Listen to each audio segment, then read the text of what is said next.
And this is Qazi, and this is Hello. your day one of the bootcamp, guys. Day one of the bootcamp. So excited to have you here. We are going to be talking about the opportunity to become a developer in 2021. We've got an There's amazing. plenty of opportunity. If you're looking to make the career switch and you're thinking about becoming a developer, now is the time, because it's never been better to become a developer as the world is shifting into development as we go forward. So tune in. There's going to be a lot of value for you here. And with that said, what do we got, Naz? Should we jump in? Let's jump in. Let's go ahead and have you screen share what you got, and then we'll be able to see everybody. Okay, awesome, sweet. Let's go ahead. All right, guys. So let's go here, and just want to make sure you guys are able to see this clearly, right? Day one, your opportunity to become a developer. You guys can all see this? Yep. Yeah. Beautiful. Yeah. So let's start rocking and rolling in that case. Copy All right. that. Hopefully you guys are ready. I am. And let's go. So a couple of things that I want you guys to do here that are on. Please, guys, it's time to focus. So do me a favor, and for now, everybody just mute yourselves, just because we don't want any sounds coming in and distracting anybody else that's actually trying to learn. Thank you guys who've brought a notebook or something to write with. If you want to just go quickly grab something to write with, preferably if it's paper, it's going to be better. So for example, Ron Fernandez and John Velasco, you guys got notebooks and something to write with. That's great. That way you're not going to get distracted if you're using your phone. Yeah.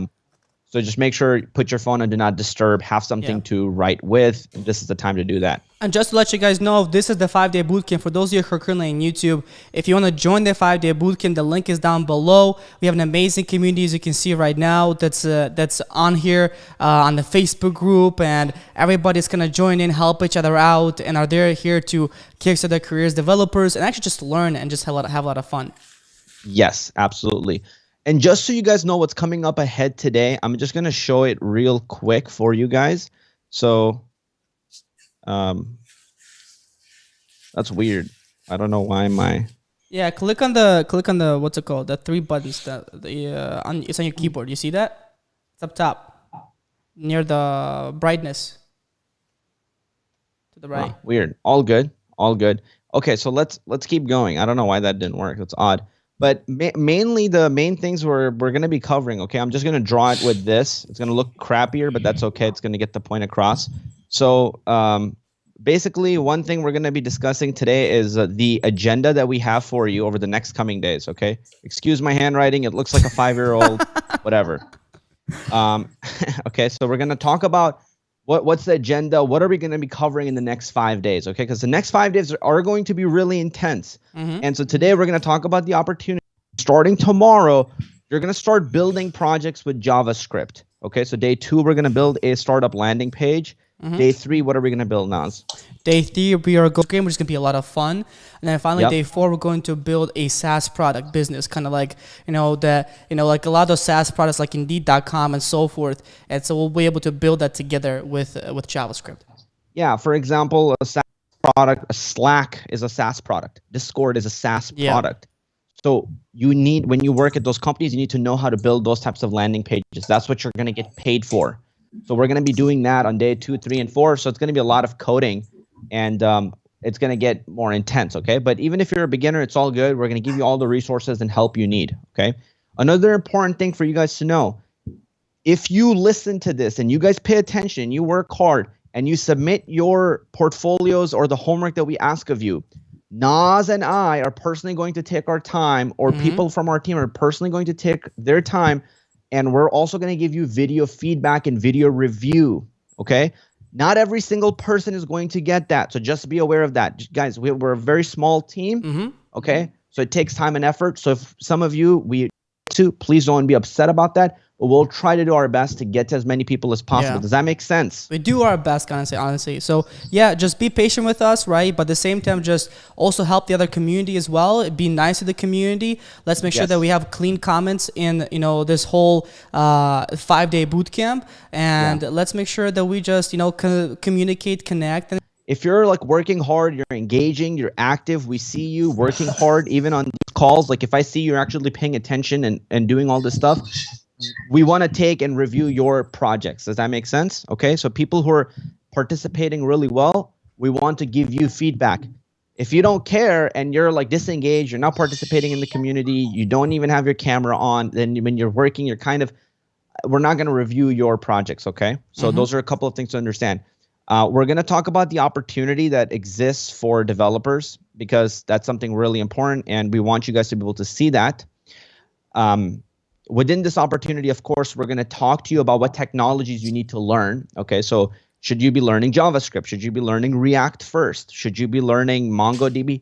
So what types of things should be learning, okay? And also, like what types of job opportunities and how much salary is paid for those. All right, and then lastly, one of the things we're going to talk about is, of course, your roadmap, okay? So we're going to kind of build your personal plan of attack for becoming a developer. And then at the end, we're going to go over homework, okay? So this is just a rough outline of what we're going to be covering. Cool. Awesome. So, that's sweet. Can you show the slide? Can you show the slides, my friend? Yes. Qazi, or no? There we go. There we go. Yeah. Beautiful. All right. So quick question, guys. Who would like a free portfolio to put all of the projects that you're going to be building here in the next 5 days? Okay, just a raise of hands if this is something that's exciting for you. Beautiful, beautiful. Anna's excited. Anna's like, give that to me. Nice. So yeah, we're going to give you a full portfolio for this and give you all access to it. Okay, so simply you can just click it and copy it and it's yours.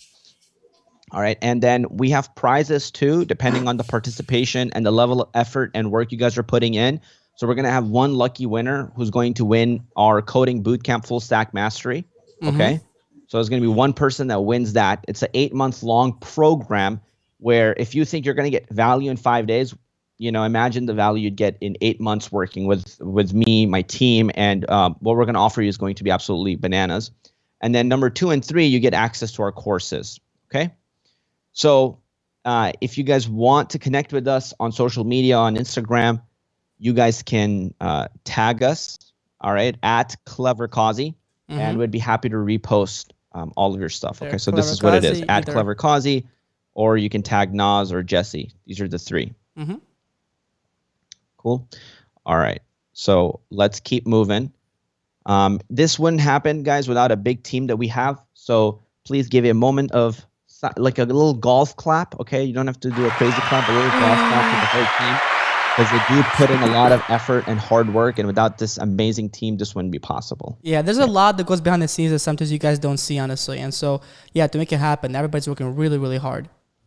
Absolutely. And just to let you guys know, you will probably be contacted by one of these team members, right, to engage, right, to go ahead and give you feedback on your project. So to let you know, between everybody on here, you will probably be contacted by them, okay? Yeah. Ridayan, nice to see you here. Hopefully your YouTube videos are doing well. All right, let's keep going. So here are your instructors, okay? This is me. I'm Qazi, the guy drinking the coffee here. You know, I hate to say any of this because it sounds douchey, but I work really, really hard, and I figured out how to be making $100,000 a year income while I was going to college, and I was doing that from development, working remotely. At this point, I've had the privilege to teach lots and lots of students. I mean, you know, just to give you guys a little bit, I started because I was like really dumb, and coding was really hard for me to learn, and I was like failing math classes, and the way that instructors taught me just didn't work for me at all. So I'm like, screw this. And I started learning it in my own way. I started getting mentorship to learn it in my own way. And then I started getting good, picking up the skills. And I was just obsessed with coding. So I was coding like 10 to 15 hours a day. And then within like 3 to 6 months, I started actually working with clients and landing clients. But a lot of it came from obsession. And I just want to emphasize the amount of hard work and, you know, not really, you know, I'm smart, but I'm not that smart. I just work really, really freaking hard. So that's where I make it up. So, you know, now we have a YouTube channel that's almost about to hit 1 million subscribers. And I'm super excited about. And I want to just take all of the things that we're learning, and I want to share that with you guys. Is that okay with you guys? Is that cool with you guys? Can I get a hands up for that? Yeah, everybody? Awesome. Beautiful. Here is my friend Naz. Hey, how's it going, guys? This is Naz, and of course, some of you might know me as the instructor at multiple courses. I'm on YouTube as well, but just in general, kind of came from Ukraine originally, and have given the chance to interview at many different companies around Google to Palantir to Twitter and so forth. And at this point, I've been coding for the last probably 10 years at this point, right? Started off coding when I was in high school and kind of moved up to then, go to college, of course, and then moved up to then, work at different companies, big companies, small companies. And now here I am teaching you guys how to do the same. Yeah. I mean, guys, it's really a blessing to have a person like Naz working alongside you. He's one of the best problem solvers and thinkers I've ever come across in the world of software development. And I know many developers. I have friends who are like, we're the smartest people working at Google, working on some of the hardest problems. And even with that, I say what I say about Naz. So it's amazing to have him on here. We're lucky to have him on this team. And if you guys are here and you're participating, really take value out of everything he's saying. Okay, guys? Cool? All right, let's keep going. Awesome. Jessie, she's an amazing instructor. She's also going to be part of this boot camp. You guys are going to see her on day 2, 3, and 4. And she's an amazing instructor for our coding bootcamp that we have. And just to share with you guys, right, also for you guys to start making the connections, like depending on what jobs you guys are currently doing, and maybe just drop it in the chat below as well. What types of jobs are you guys doing? Okay, so like what's your current, but think about from her perspective, right? She was doing tax law. That has nothing to do with software development. Yeah. And she was able to make that switch. So if you're thinking about switching your career and going from your current job to a new job, it's possible for you. Okay. And she also loves coffee and anime. I like anime too. Did anybody else here likes anime? I've never been a big fan, honestly, for some reason. Yeah, we should have a lot of people. So we have people who are doing lots of a lot of people saying, yeah, students, big fan, game design big fan. students. Wow. Brilliant. I love anime. Nice. I know Death Note. I watched Attack on Titan. That was a lot of fun. Big Naruto fan. Awesome. Ending was all right. really So now let's take a look at what you guys are going to be building. So I apologize, guys, because we have so much information and value we want to share. We're probably going to be going at a little faster pace. Is that cool with you guys? Okay, we're going to be kind of like going fast. All right. So have if you guys want to screenshot it with your computer or just take notes, just be prepared to go fast and stay on pace because there might be some slides you see that we're just going to keep going faster through them, okay? Mm-hmm. So one project you guys are going to be building is a startup landing page that's going to be worth 10K or more. You guys are going to be building a rock, paper, scissors game using advanced JavaScript. And you guys are going to be building a SaaS product with ES6 JavaScript, okay? So when I say SaaS product, think of like, what Slack looks and feels like. Think of what Discord looks and feels like. Okay, Yeah. so those are SaaS products that are successful. So imagine basically building 3 projects, guys, in these next 5 days, and then putting them on your portfolio to be able to showcase to potential employers, potential maybe freelancing projects and so forth. Yeah, there's a lot of opportunity, and we're gonna have a lot of fun as well. Yeah, and the job of projects that go on your portfolio is get recruiters' attention. That's pretty much the number one job of your portfolio. Then once they bring you in, the rest is up to them, okay? But that gets you most of the times in the door and gets you, we want to help you with, okay? And our goal is that your portfolio looks great, okay? So for example, here's a portfolio of one of our students. He has Instagram clone built, a blogging app built. He has multiple different projects that he's built. This is actually David. Yeah, who was one of our students. Yeah, and now he's working with us. All That's right. funny. So now the question is, hopefully you guys are ready to get going, and hopefully you guys are ready to bring it your all.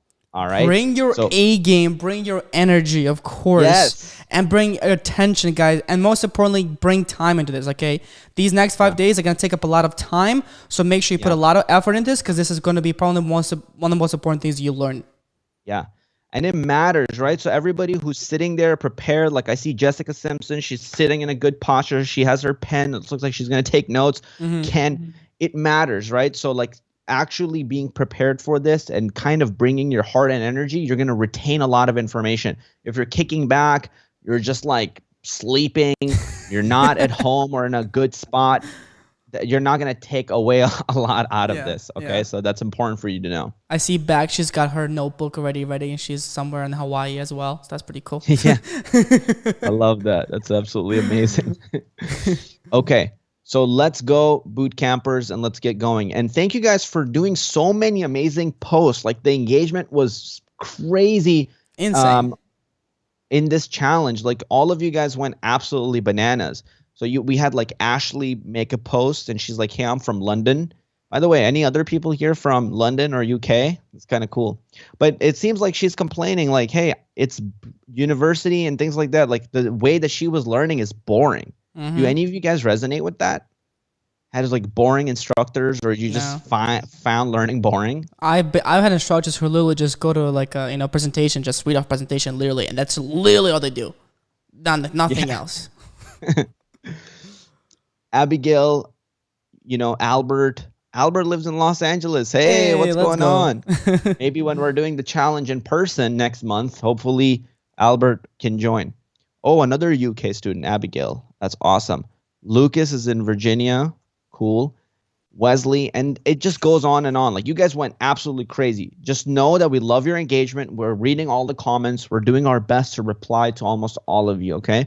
So that connection to us really matters. Yeah. And keep the engagement up, guys. Very, very important. Okay. This is how you connect with other people, and this is also how we connect with you. Yep. Absolutely.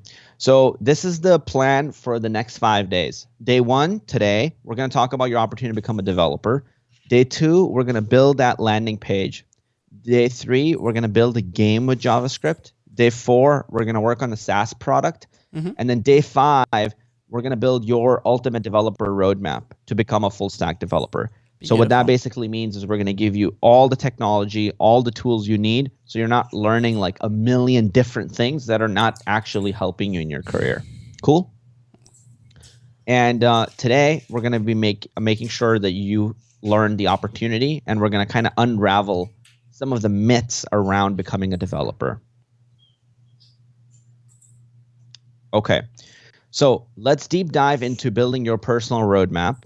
All right. Let's see. And what we want to do is let's actually figure out why you want to become a developer. Because that's a good question. That's because a lot of people, think about this, and actually they go into this for the wrong reason.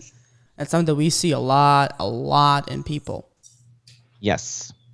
So here's what we want you guys to write down in the Zoom chat right now. What are 3 things that are actually more important to you than money? Yeah. All right. If you want to succeed in becoming a developer, this is really the only way where you know what is more important to you than money. Because if that's the only reason you're doing it, then you're not going to actually go really far with it. Okay. So I want to start seeing what are your guys' 3 reasons. So we have Alex Sanderson says knowledge, stability, and family. Mayuri says stability, having fun, family, friends, and health. Emmanuel says helping people with technology. Wow, Eric says so many. family, happiness, and health. Charles says skill, education, and travel. I like that. That's really good. Set my own schedule, build cool stuff. Rajesh says knowledge, individuality. Jessica Simon says creativity. These are absolutely incredible answers. Wow. Happiness. Awesome. Family, helping my family. Wow. Okay. So you guys are starting to see the trend with the other people. Hopefully, maybe you're seeing it resonate a little bit with you as well. But family is definitely an important thing that a lot of you guys are saying. Learning the skill is important to you, it seems like. And of course, the opportunity to have freedom and kind of, either choose your own schedule or work from wherever you want. Okay. So those are a couple of things you guys said. None of them are wrong. It's just what is important to you. Okay. So you remember those 3 things you said, because that's going to help craft what type of role you look for when you're becoming a developer. Okay. And now let's maybe just talk about what can making money as a developer help you achieve in your life. Okay. So quickly, just give me, if you were making a decent amount of money, what can that help you do more?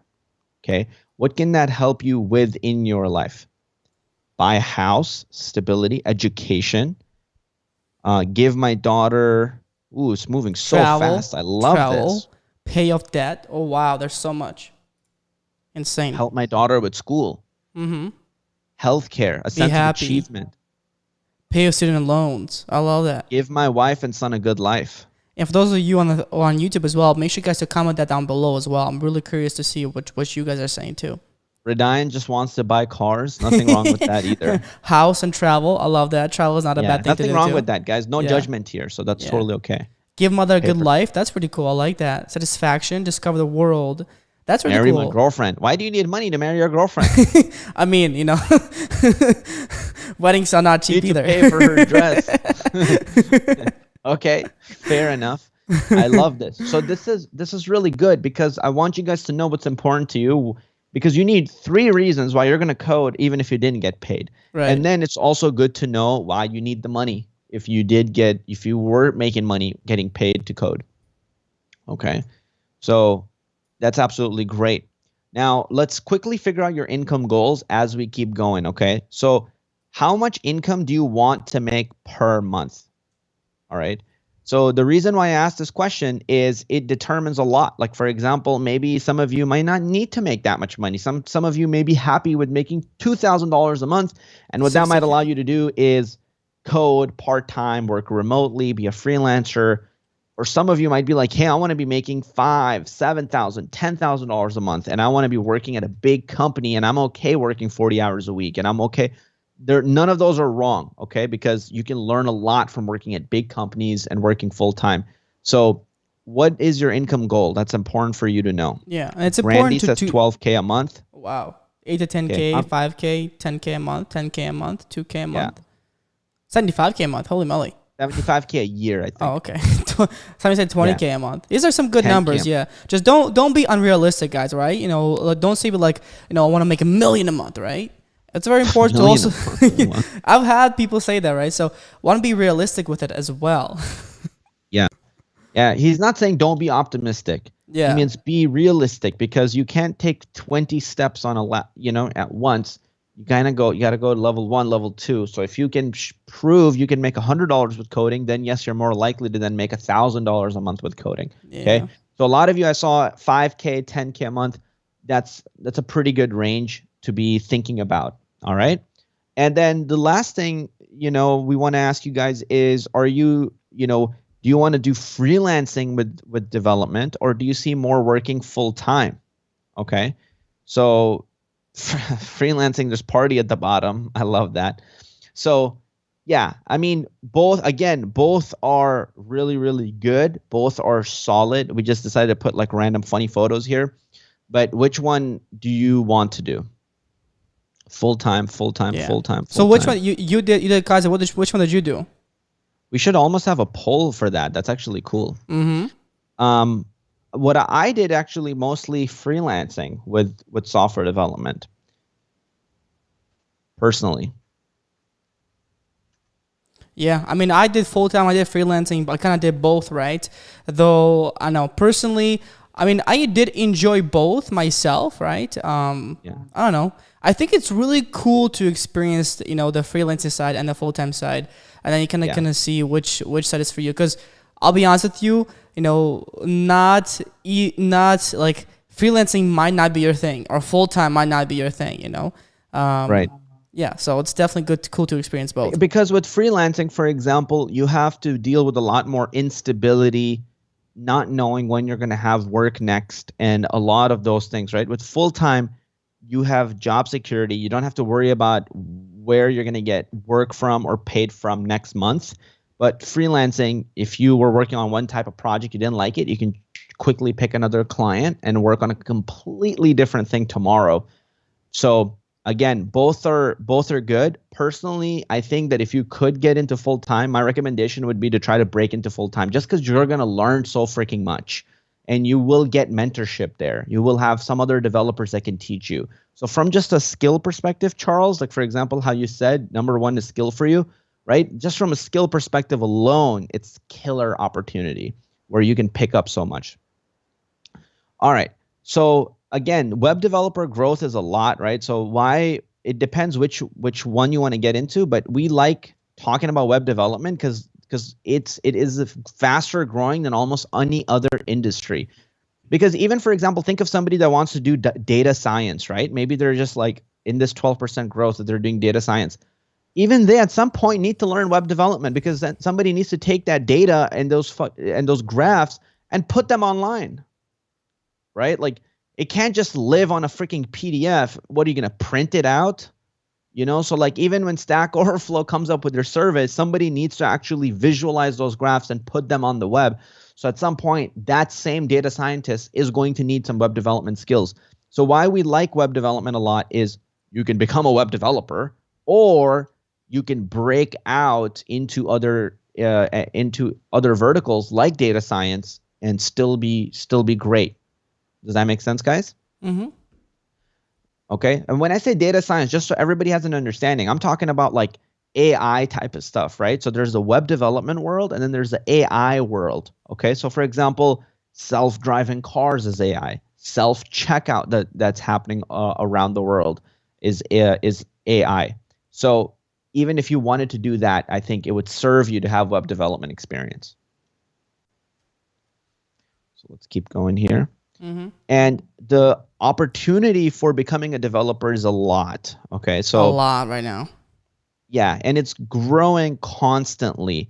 And the amount of students that a computer science, universities are able to pump out, it's about like 400,000 per year. Yeah. But the demand is about 1.4 million or more jobs, which means that the amount of students is not meeting the needs for the overall jobs. And so what happens is when you have more demand than supply. What do you think, guys?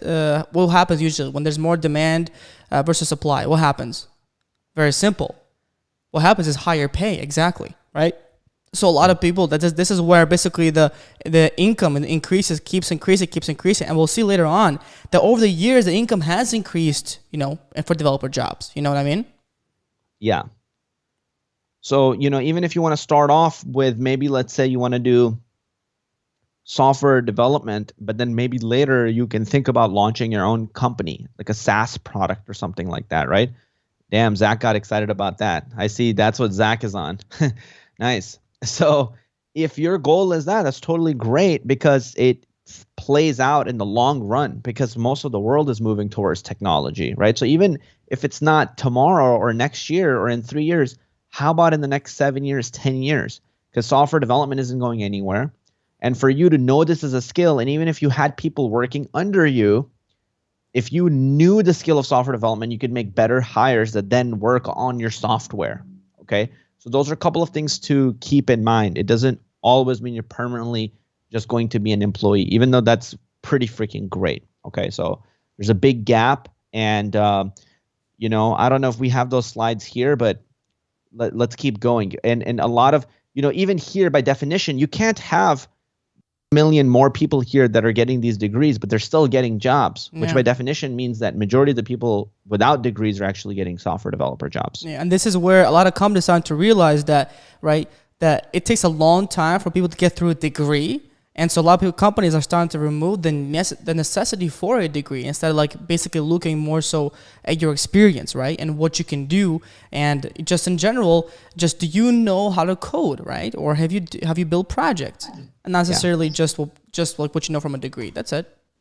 It's a game of skill. Yep. Software development is a game of skill. Just like Charles, like you stream Apex, right? You play a video game.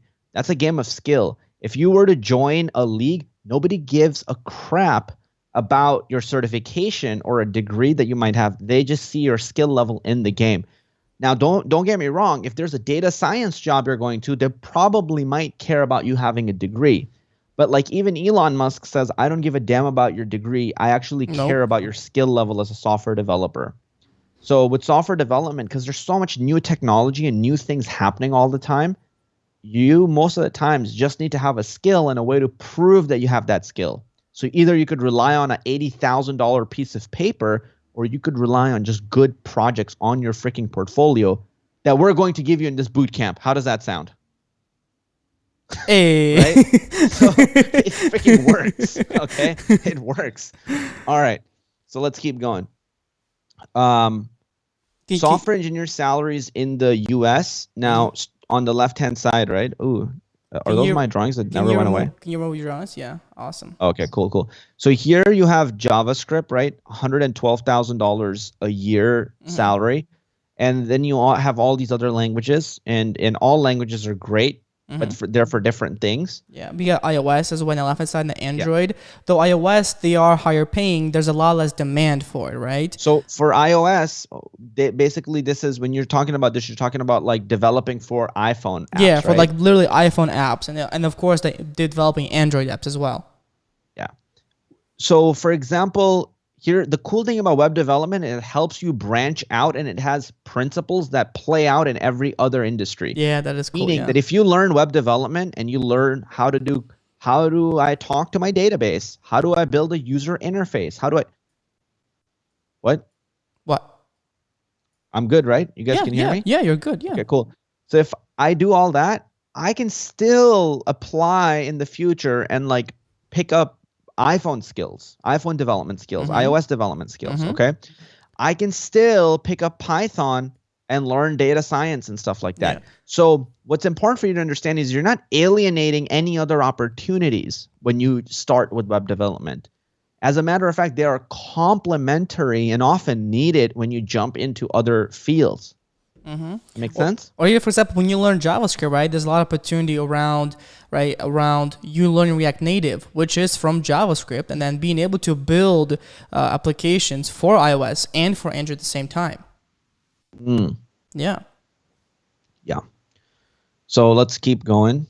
All right. Now, remote work during COVID has increased a lot. How many people experience a lot of different types of things in their heads and in job and in the world last year? Like, was last year kind of tricky and difficult for you guys? Yeah, raise your hand if you guys agree with us. It was for me. Yeah. It was a really... Everybody's like, oh my God. It was a year filled with turmoil and unexpected events, and it's like, what the heck is going on, right? I'm like, can you please just return to normal? Come on. Yeah. But something that interesting that happened within that is things changed, and I believe a lot of things changed permanently too. So now companies were forced to start thinking about how to work with talent remotely, and then they made that shift from going from physical offices often to remote offices, and some huge companies liked it so much that they want to keep things that way even. Yeah, it makes it easier for everybody. Like, they actually found that focus increases a lot, and their efficiency has increased a lot because there's so much more focus on just the doing portion instead of doing a bunch of meetings. So raise your hand here, guys. I'm just curious, who here loves to do remote work? Who here would love to do remote work? Everybody, look at that. Look at that. Oh my God, it just keeps going.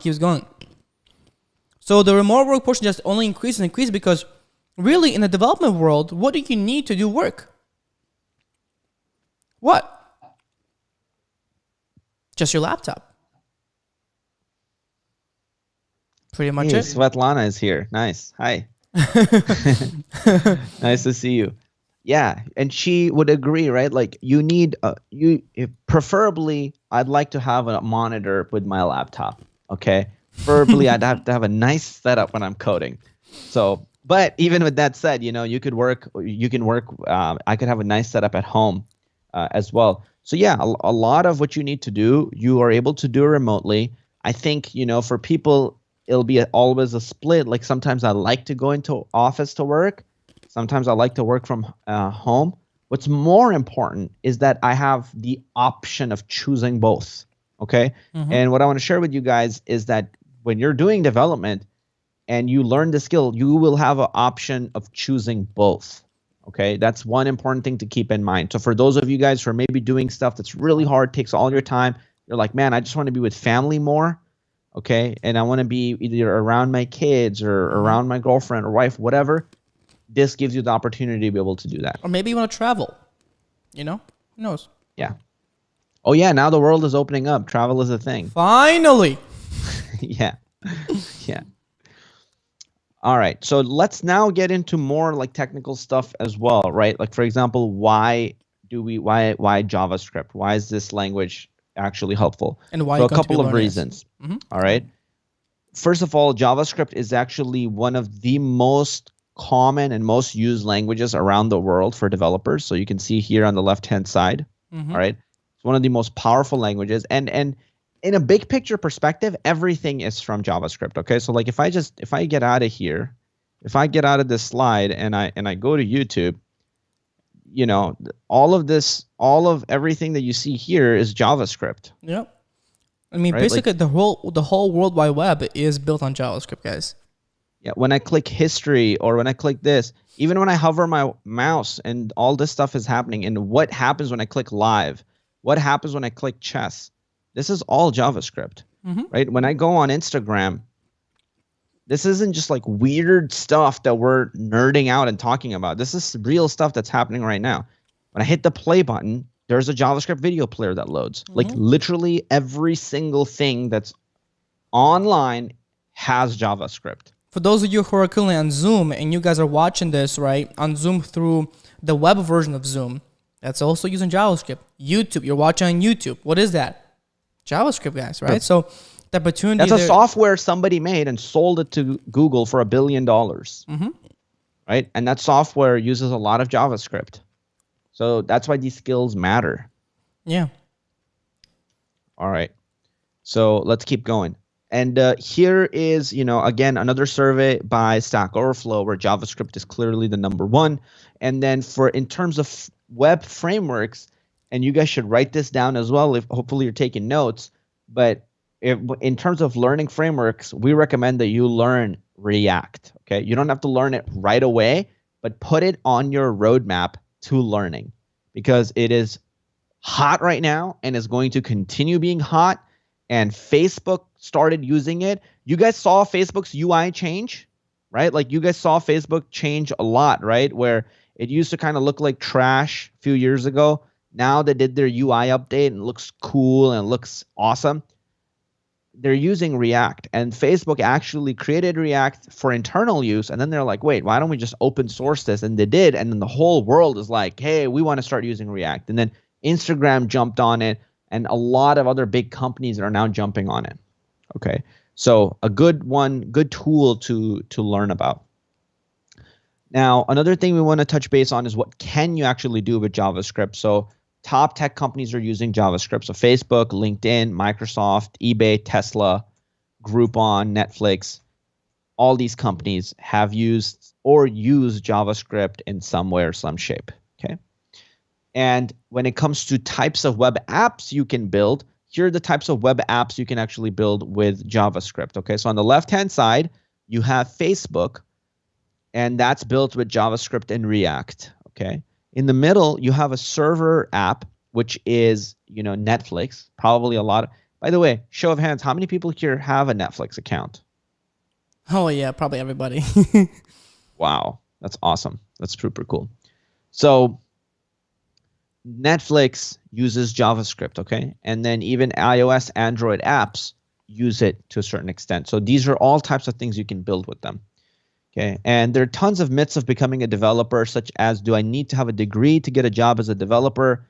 The answer is, you know, hold on. Let's see if I'm just going to do stuff on the fly. Hopefully that's okay with you guys. Let's see if this video is there. Okay, I'll let my friend Elon say some of this stuff. Naz, do I have to share it where I share my sound too? No, it's all good. As long as are you doing a Roadcaster? Just stream it to Roadcaster. Your sound should be on Roadcaster. That's it. Okay. Roadcaster. That's the one. That's it. No, I don't hear your Roadcaster sound. I think you might have sound source on, bro. College degree. There we go. Now I can hear you. There's no need even to have a college degree at all, or even high school. I mean, if somebody graduated from a great university, that may be an indication that they will be capable. Oh wait, I can't show it for too long because copyright. Oh yeah, be careful. Hell yeah, I remember it on the fly. But I will share this part. Bill Gates, Larry Ellison, Steve Jobs, these guys didn't graduate from college. But if you had a chance to hire them, of course, that would be a good idea. Yeah, I love that. Yeah. I love this guy. So, of course, you know, not everybody is Bill Gates or Steve Jobs or Elon Musk, but also what's important to understand is that it's not always needed. And Elon is now the Tony Stark of real world, right? He's the real life Iron Man. So when he does shit, it sets trends, right? Like when Apple and iPhone does shit, it sets trends. When Apple is like, hey, now laptops are not going to have disk trays anymore. Disk trays are gone. Like no computer comes with that anymore, right? Now Apple is like USB-C is the shit, and like Android, and everybody's like, oh, and no offense to anybody who's using Android here, but like I'm sure things are going to start changing to that direction, right? So when Elon says things like that, a lot of companies are like, okay, maybe there's different criteria we need to hire people on, and maybe a whiteboarding algorithm isn't the answer. Maybe we should look at their skills, okay? And maybe we should look past pieces of papers. So a lot of modern tech companies, that's what they do now. Okay, so yeah. Don't confuse schooling with education. I like that. That's and really, the coolest really thing fun. I think is to take away from this as well is like a lot of you guys think, hey, you know what? A lot of you guys want certificates. You want certificates and you want to see certificates, right? Oh, Naz, I got an HTML, CSS certificate, you know? I'm like, great, but do you have knowledge to actually build this kind of stuff, right?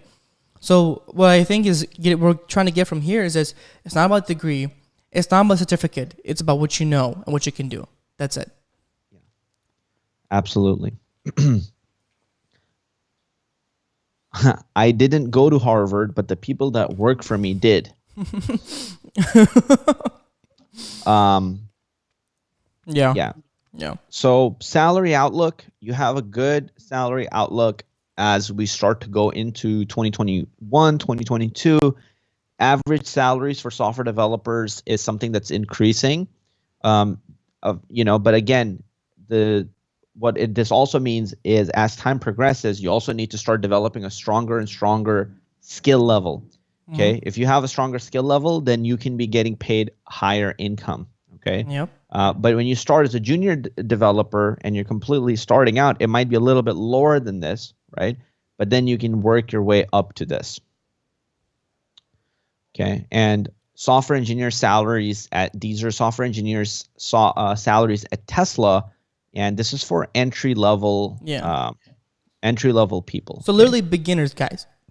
Like if you're a beginner, this is what they're looking to give you, basically, if you work at those companies. Yeah.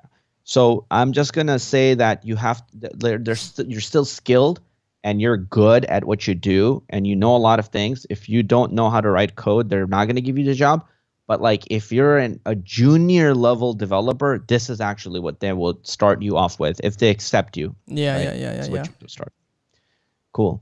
So let's keep going. Your boy, me, I did drop out of college. I was going to college for 2 years, and I was going to community college as well and saving money. And then I was going to UIC, University of Illinois, Chicago. I don't know if any of you guys have gone there. Anybody is from Chicago at all.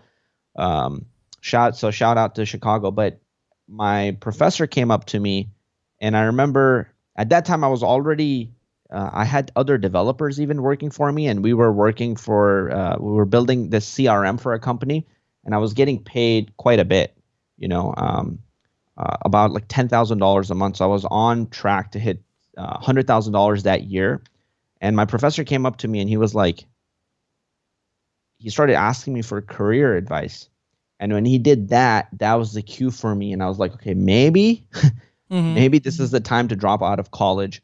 And so I took 1 semester off and I was like, if things don't work out, I'll go back. But then that's really when they started taking off, and because I was able to just go all in. Okay. Yeah. Like, can you focus your camera? Your camera's on focus for a second here. Okay. There we go. Now you're good. Beautiful. Okay, beautiful. We have Jesse, who went from being a tax law consultant to a full stack developer. And this is Naz's. This is my friend. This is my friend Robert. And he's actually one of my first mentors. And I actually literally met him by going to a creative computing club. And there, he was actually building a startup company together with his friend Steve. And literally joined him. And he is now he's built, you can see Trandala, which was the startup company I was part of with them at the bottom. And then he literally got a job at Quicken Loans, which is where he's working right now. And he's actually a lead developer there. And he does not have no degree. He did start going to college literally his first 2 years, and then just dropped out. He's like, I don't need this. So there you go. Yeah. And this is what the career ladder looks like for you. So if you want to become a software developer, this is really what's happening. You start off with being a junior software engineer or a junior software developer. That's your first title, right? You're junior developer. And then from there, you go to a senior software developer. Third step up, you become a lead developer where you're actually coordinating work within teams. And sometimes you're still writing code. And sometimes you also become manager. So sometimes you either be a lead developer or you get to the managerial role. Technical architect, where you're then actually focusing on designing systems. Here you become a team lead or a software development manager, also what Naz was talking about. And here you're actually looking at projects and teams, and you have power to hire and fire their developers. And then the final step is becoming a CTO. So that's a chief technology officer, right? So then you're actually managing the entire organization's technical needs. And also from here, you can either continue working at that company, you'd go to different companies at higher paying jobs, or if you wanted to, it would also be a good time to maybe even look into developing something of your own, because at this point you have tons of experience, tons of knowledge. Okay. All right.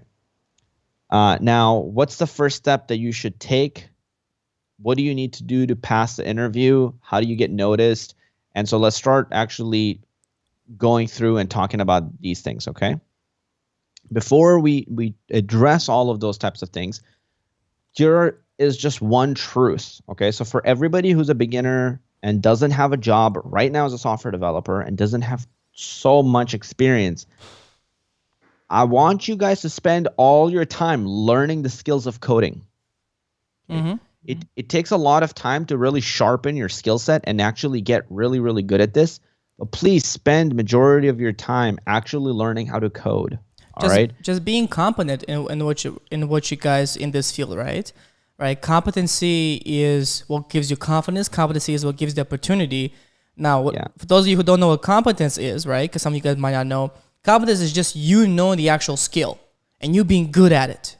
Because that's what people pay for. Am I right? Yeah. And confidence comes from competence. Okay. So the more competent you are, the more confident you are going to be. You've probably experienced this in your life, right? When you guys are talking about a subject you don't know anything about, you're like, you have no idea what the hell to say. But then if somebody's talking about things that you're good at or things you're passionate about, all of a sudden your demeanor changes, your posture changes, the way you're speaking changes. You're like, let me actually tell you how this is done. and it's not just random confidence that you just muster out of nowhere. It's because you're competent at that skill. You know what you're talking about. Okay. Yeah. So, like I'm bad at construction and putting things together at DIY stuff. I'm like, crap. I'm garbage at that. I'm like, no, don't talk to me. Somebody asks me a question. I'm like, I don't even know how to freaking tie a knot. I don't know what's going on here. But then like somebody wants to talk to me about chess and I'm super confident. I'm like, let me tell you about this, and everything changes and I'm talking about that. Yeah. So, because we've had some people, and without naming any names, but where Naz interviewed her, and she just didn't have any technical skills. It was really, really, really bad, like really bad. And I think what happened in that case was like she had a great personality, really high energy, a wonderful person. But I think the problem that happened was she'd heard that soft skills are really important. And I think she kind of like went overboard with it, meaning like she spent all her time making connections, making relationships, meetings with people, knowing everybody in the tech world, interviewing, sending hundreds of job offers. But everybody that interviewed her just said that your technical skills are just not good. Yeah, because I can hire somebody who's a great person, but if your skills are just not there, what am I hiring you for? Yeah. Like that's the most important thing, like it or not. And if you can combine both soft skills and technical skills, this is where you become so in demand that people will literally throw money at you. Like there's literally companies that will fight for you. I've had that happen from multiple companies where, you know, if you're really good and they really want you, they'll just keep like, okay, we'll raise this up, we'll raise this up. And like, this is where you'll be able to get like big raises. I went to a company where I started off making $70,000, and then within literally 6 months, I was able to get a raise for 80K, right? And then so forth, right? Yeah. And there you go. Yeah. So yeah, the skills will at the end of the day speak louder than everything else. So one thing is, you know, just understand that the hours of you coding will lead to good to great results. The difference is in the hours that you put in. Okay. Yes, there are smarter strategies, there's this and that, but the hours are going to be your defining, you know, part of your success. So this is why this 5-day bootcamp, guys, how many hours are you going to put into coding for these 5 days? Let us know down in the comments below. That's actually a great question. Yeah. That's actually a great question. 30 hours. Holy shit. Are you asking per day or the whole? No, the whole 5-day bootcamp. Okay. Yeah. 10 hours per day. 30, oh my God. 40 50, hours. 50 hours. Holy moly, 6 hours per day. I'm not 60. sleeping. Every hour that you put in is for yourself. So like if you put in overtime, that's for yourself. You know, if you don't, like if you put in 2 hours, to me, that just tells me you value yourself very poorly, because you see what I'm saying? You're like, hey, I'm only going to invest 2 hours into this thing that's going to be my career, into something that I'm going to be loving and doing for a longer period of my life. You know, if you're going to do 1 to 2 hours, don't do it at all. All right. Because the reason I'm saying that, I'm saying it from a really good place in my heart, because it's not going to work out if you want to do like this very small number of hours and then think you're going to succeed. It's not going to happen, because other software developers that are trying to learn, they're going to keep putting in 4 or 5 hours and they're just going to beat you. It doesn't matter even if you're smart or intelligent. If somebody just keeps putting in more work than you on a regular basis, they're just going to be better than you. They're going to beat you. You're going to go to an interview. They're going to get the job, and you're going to go home with the fact that you're like, I had great work-life balance and I only did 1 hour of coding every day. Yeah, no, it's not going to happen, guys. So like, I don't discourage work-life balance. I'm also not pro hustle, you know, just go crazy. But I think that if you want to be great at something, you do have to get a little obsessive at times, and there's nothing wrong with that, okay? Yeah. Still sleep on time. I still sleep and get my good sleep, but every thought that comes out of my mind is about Clever Programmer, is about how we can get you guys a better experience, because let's be honest, nobody else is doing events like these. No. All right. And the reason why these are happening and why they're so good that we put together for you guys is because this is all we do, and this is our entire focus, and we're obsessed. At 2 a.m., I'm sending Naz messages about how we can make it better or what we can do to have better engagement with you guys. Even before this, we were having arguments with like, how can we actually give you guys video feedback on your freaking things? And we're like, that's probably not going to be able to happen. We have so many people. I'm like, let's come up with a way to do it. It's obsession, right? It's like obsession to what you're trying to do that helps you get great results. We're not a normal group of people. No. We're not a work-life balance group of people, you know? Yeah. So our job here, if you want to go be happy, go to therapy. It's brilliant. But if you want to get good, that's what we're here for. We will do the work to make you happy too, but we want to look at you like an engine. You come to us, how can we fine tune you, make you badass at software development, and make you go get that job? Does that make sense? That's what we're here for.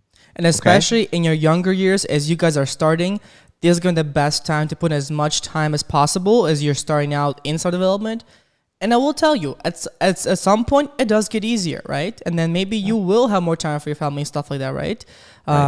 But yeah, and don't let age be a barrier, because wherever you start, you will be completely good. Like average age of a software developer when they start in US is like 34 or 37, okay?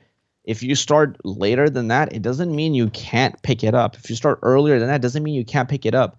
Jack Ma decided to launch his business when he was like 50, and he created Alibaba, and it became $1 billion business. We literally have students here in the in our boot camp and in our community who are 49, 55 years old, and they're starting their first careers in software development and have gotten jobs. It's pretty insane. Yes. Okay. So don't let those things discourage you. Whether some people are like, I'm too young or I'm too old. I'm like, no, you're just looking for excuses. Okay. You can do this. All right. Yeah. The only thing that's going to happen between you going from 60 years old to 61 is you're going to go from 60 to 61 without being a software developer. Exactly. Or if you actually learn it, you can be a software developer at 61. Okay. So it's doable. Just make sure the big but there, okay, is put in the work, and it's doable. Yeah. Okay. It's not rocket science, because I admit rocket science is pretty hard. But software development is learnable, a very, very, very learnable skill. Yeah. Okay, it just requires you to put in time and effort. Wait, I just want to mention Richard Otis. I love how you're watching this with your kid, and you guys both are just smiling. I love that. That's actually great. Old school shit here. Okay. Awesome. Let's keep going. So let's keep going. All right. Now, in terms of how do you learn to code, there are many ways you guys can learn to code.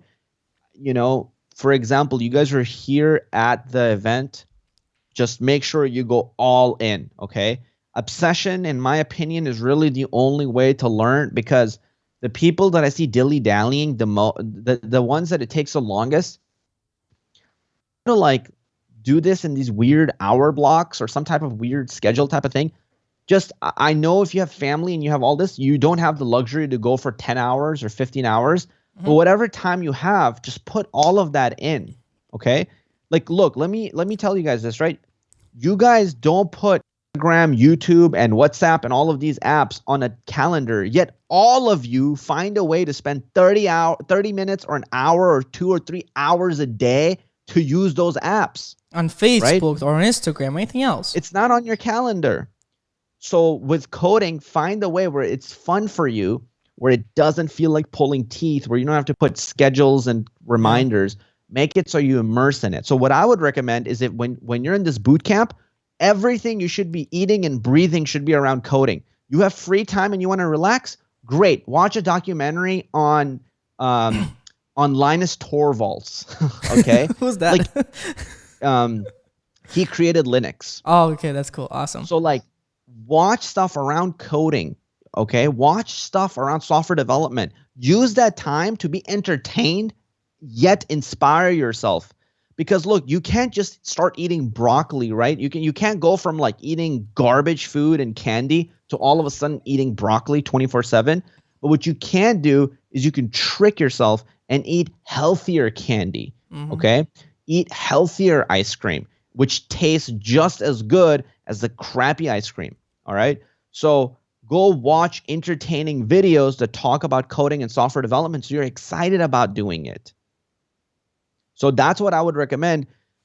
Work on all the stuff that you have in here, and then the rest of the time, play with it. Watch videos, watch content, immerse yourself where this is your life. This is the new you, okay? And if you're here, break through. Like literally have almost an identity level change, okay? Yeah. Who here would be excited if you left and you're just you're loving software development? Yeah. Who would be excited about that change in you? And you created those amazing projects at this point, and now you kind of see where the potential is, guys. Yeah, there's so much potential. So much. Absolutely. Okay. So that's really, in my mind, how you learn to code in a really fast amount of time. Okay. If you put 30-minute blocks, you can do that for 5 years, and you're going to have a great thing going, but you're not going to be a great software developer. Okay, so try to find ways where you could maximize it on each day and still get good sleep, still get good food, and still find a way. I'm not asking you to kill yourself. What I'm asking is use your time effectively. I promise you there's 2 hours a day that are just being wasted into garbage. If you focused that effectively on learning coding or doing something with coding, you wouldn't even need more time. Okay, like how is Elon Musk running 20 different companies? One launches rocket ships, the other one is building a tunnel and like solving the traffic problem. you know, and then I don't know what other stuff that he's doing, crazy stuff. He doesn't have more time than you or me. No. He's just being a lot more effective with his time. And So I want to give you guys a story, guys. Like, we have a student by the name of Huda, for example, right? And I'll take this 2 minutes, right? We had a student named Huda. She's in our boot camp, and she lives in Iran. So for her, actually, you know, the time for her for the coaching calls are very, very late. Her coaching call time is 3 a.m. in the morning. But guess what? It doesn't really matter for her because she still gets up at 3 in the morning. She has 3 kids, right? She has a husband and so forth. She gets up at 3 a.m. She learns with us literally for 3 hours per day from 3 a.m. till about 6 a.m. And then after 6 a.m., she gets up to then take her kids to school. And then after school, after she leaves her kids at school, then she comes back and then she also does homework and of course other things. So, right, even though yes, it's hard for her and yes, she has to do all this kind of stuff, but the things that she already has done is amazing. She's probably one of the hardest working people that I know just in general. And so I want you guys to remember Huda, like when you think about any excuses that you might have, and think about, you know what? I can learn this no matter what. I have students who currently are doing truck driving. Anybody here a truck driver by any chance? Anybody here a truck driver? Anybody? Let me see in the chat. If you guys are, don't worry. If you're not, don't worry.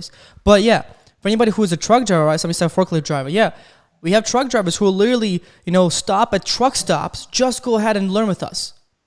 It's crazy, right? It's all possible. It's just you got to put the time into it. That's it. Yeah, absolutely. Yeah, it's that time component is really important.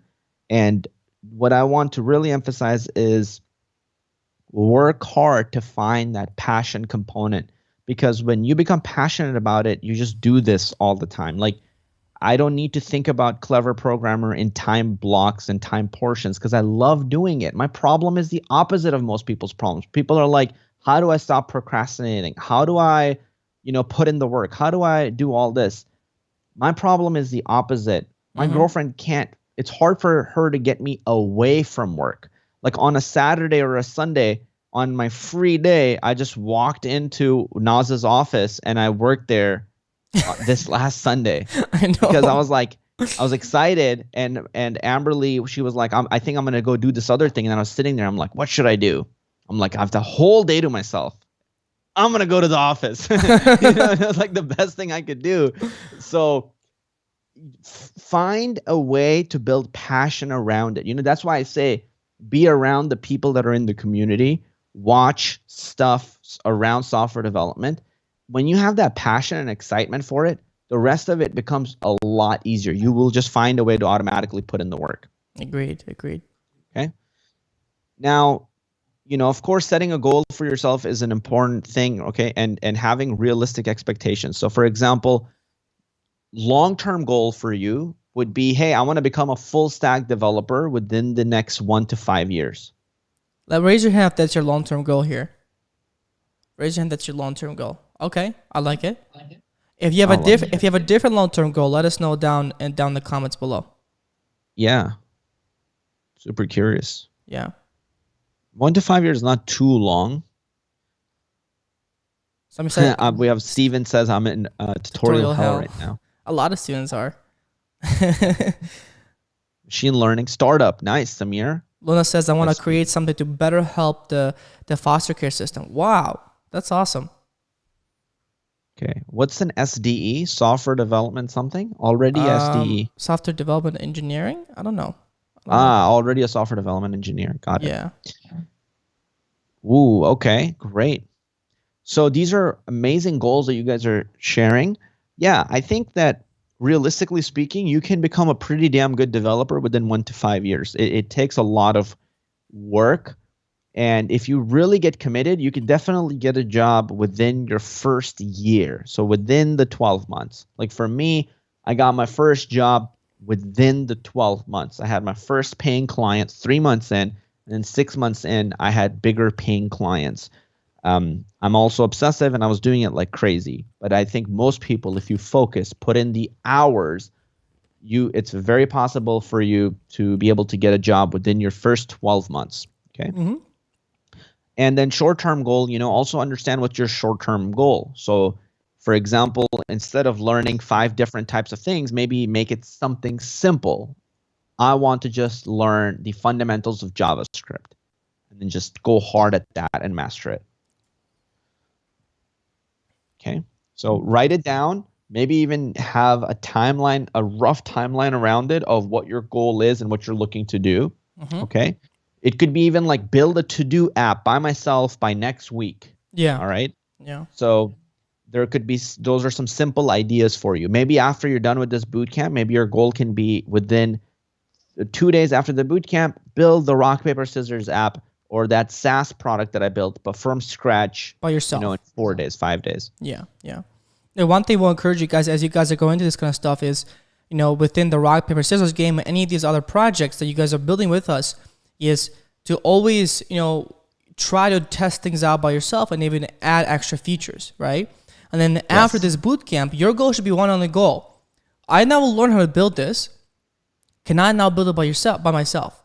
And that's it. And literally do it that way. Because I probably believe that, raise your hand if you feel right now, you feel like you're having a hard time building stuff by yourself. Like you're watching tutorials and you can do them. Yeah, look at that. Look at everybody's hands go up. Yeah. You're not the only ones, guys. We here at Clever Program, we talk to a lot of students, hundreds of students on a daily basis. And it's the same situation every single time. You guys are going to tutorials, but yet you do not know how to build stuff fully by yourself. So what needs to happen? What needs to change? What do you guys think?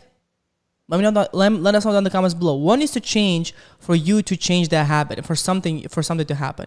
Let me know. But yeah, we can continue on. Building things solo, discipline, small, passion to get it done. Damn it. Nice. Yeah. All right.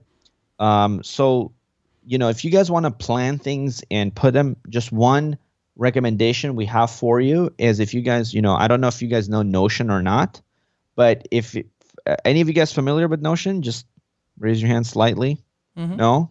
All good. All good. So Notion is a really just good productivity tool. It's free.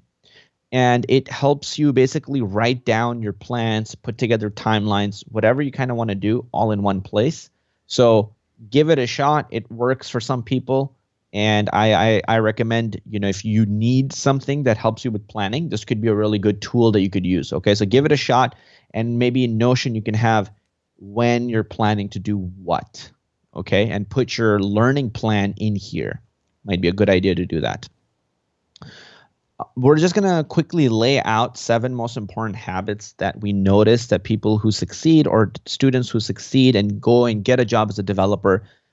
And we just wanted to lay them out for you here. Okay. And some of them that I want to highlight out of all of these are, so I want to start off with just this for now. Okay. So hard work and patience.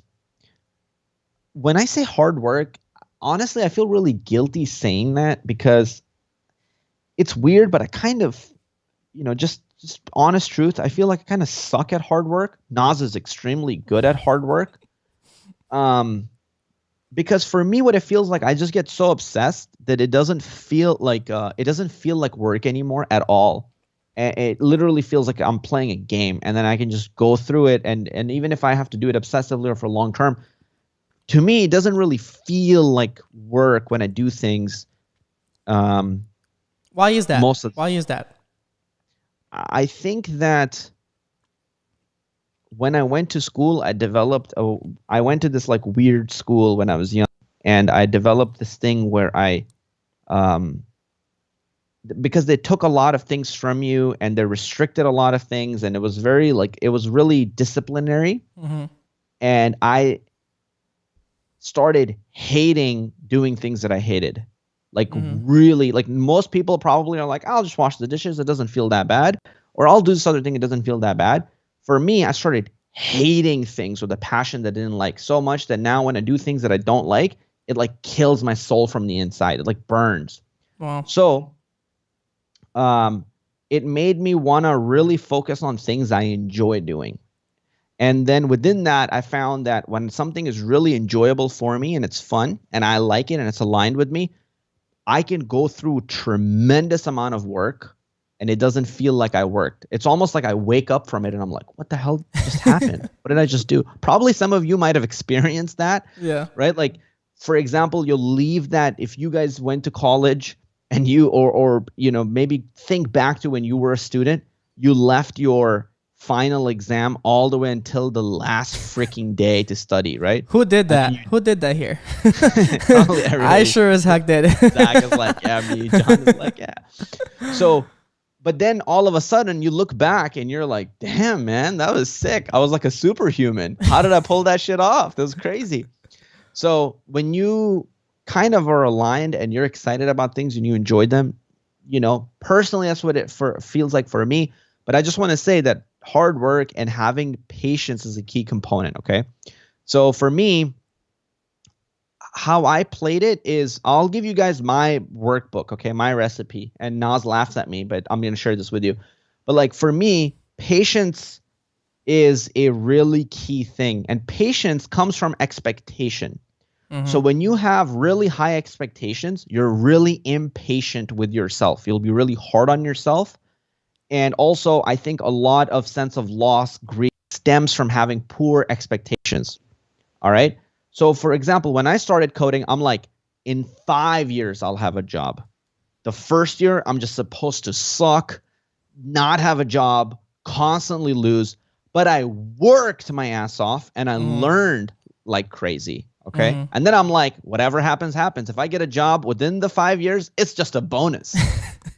So like in my mind, I'm never losing. I'm always winning every day. Mm-hmm. Even if I don't get a job for the 5 years, I'm winning. Mm-hmm. Even when I started Clever Programmer, it started off like, I remember I got on a call with my friend Tenzin and I'm like, I want to fail. The only thing I want to work on this year is fail 10 business ideas. That's my only goal for this year. Work on 10 things that I'm going to fail. And then I started Clever Programmer and it succeeded and it became good. And it was like, hey, this is just a bonus. This is great. So why I'm sharing this with you guys is if you set your expectations right and you're not like, I need a job within the next month. You play that long game, but you work your ass off now, you'll also have this weird thing called happiness and peace along the way.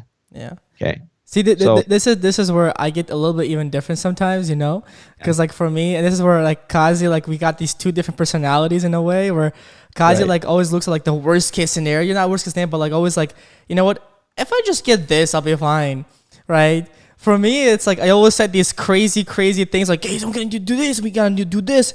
Like for me, if I was that position, I'd be like, okay, I got to have a job in literally 1 year, got to get there, like what can I do, right? But from that, even so, as I've gotten older, I realized how much of that is not so much important. Like, yes, that personality has got me to where I am today, right? But I've also realized that's not a necessity personality, right? Like, yes, I want to push hard and go hard all the time, and that's really good, and that can really get you to a lot of places. But at the same time, I kind of realized that I need to learn to almost like kind of like step back and let things happen for you, weirdly enough, right?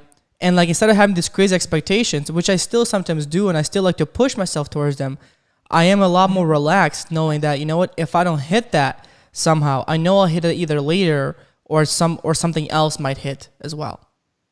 So I think that's the most important thing is I don't like bog myself down, because that's what I used to do. I used to like literally punish myself for not knowing, hey, you know what? Oh, I didn't get an A on this test, or you know what?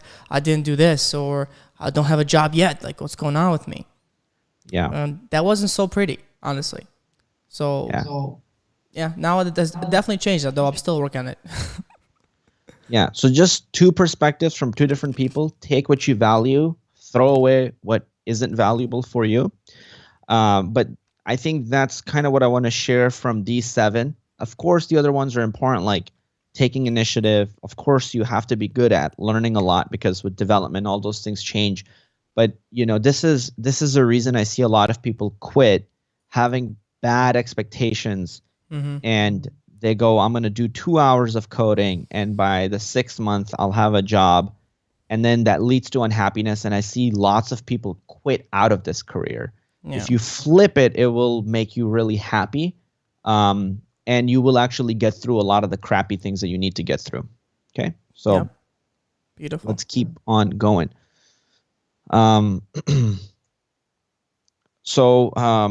Yeah, if you get angry and you're coding and things don't work sometimes, there's one solution is to break your computer. The second solution is to, which what I prefer when I'm playing chess is, for me, I will like actually go for a walk, or other ones are I'll Google and Stack Overflow, which is actually what I do most of the time. That's usually the best answer. Yeah. So, because like start off, of course, when things don't work, one of the things that I want to just tell you guys is you have to become ninjas at Googling. Googling is going to be the way to solve problems. It's your superpower. And you'll build pattern recognition experience with how to understand the problems. Because for me, it literally took a few years to be able to actually understand the answers that I would see on Stack Overflow. Like for the first couple of years with software development, when I would see answers on Stack Overflow, they would never make any sense to me. And I'm like, I don't understand how to fix this. But just Googling random things, that would help me kind of start getting into the right place. Okay. Of course, you can also ask your question. But so let me just start with this. Google Stack Overflow. But one thing I'd recommend is those 2 ways are generally what I consider lazy ways of thinking, because you want somebody else. You want to outsource your thinking to somebody else, which I think is fine if you're an experienced software developer, because you shouldn't have to think all the freaking time.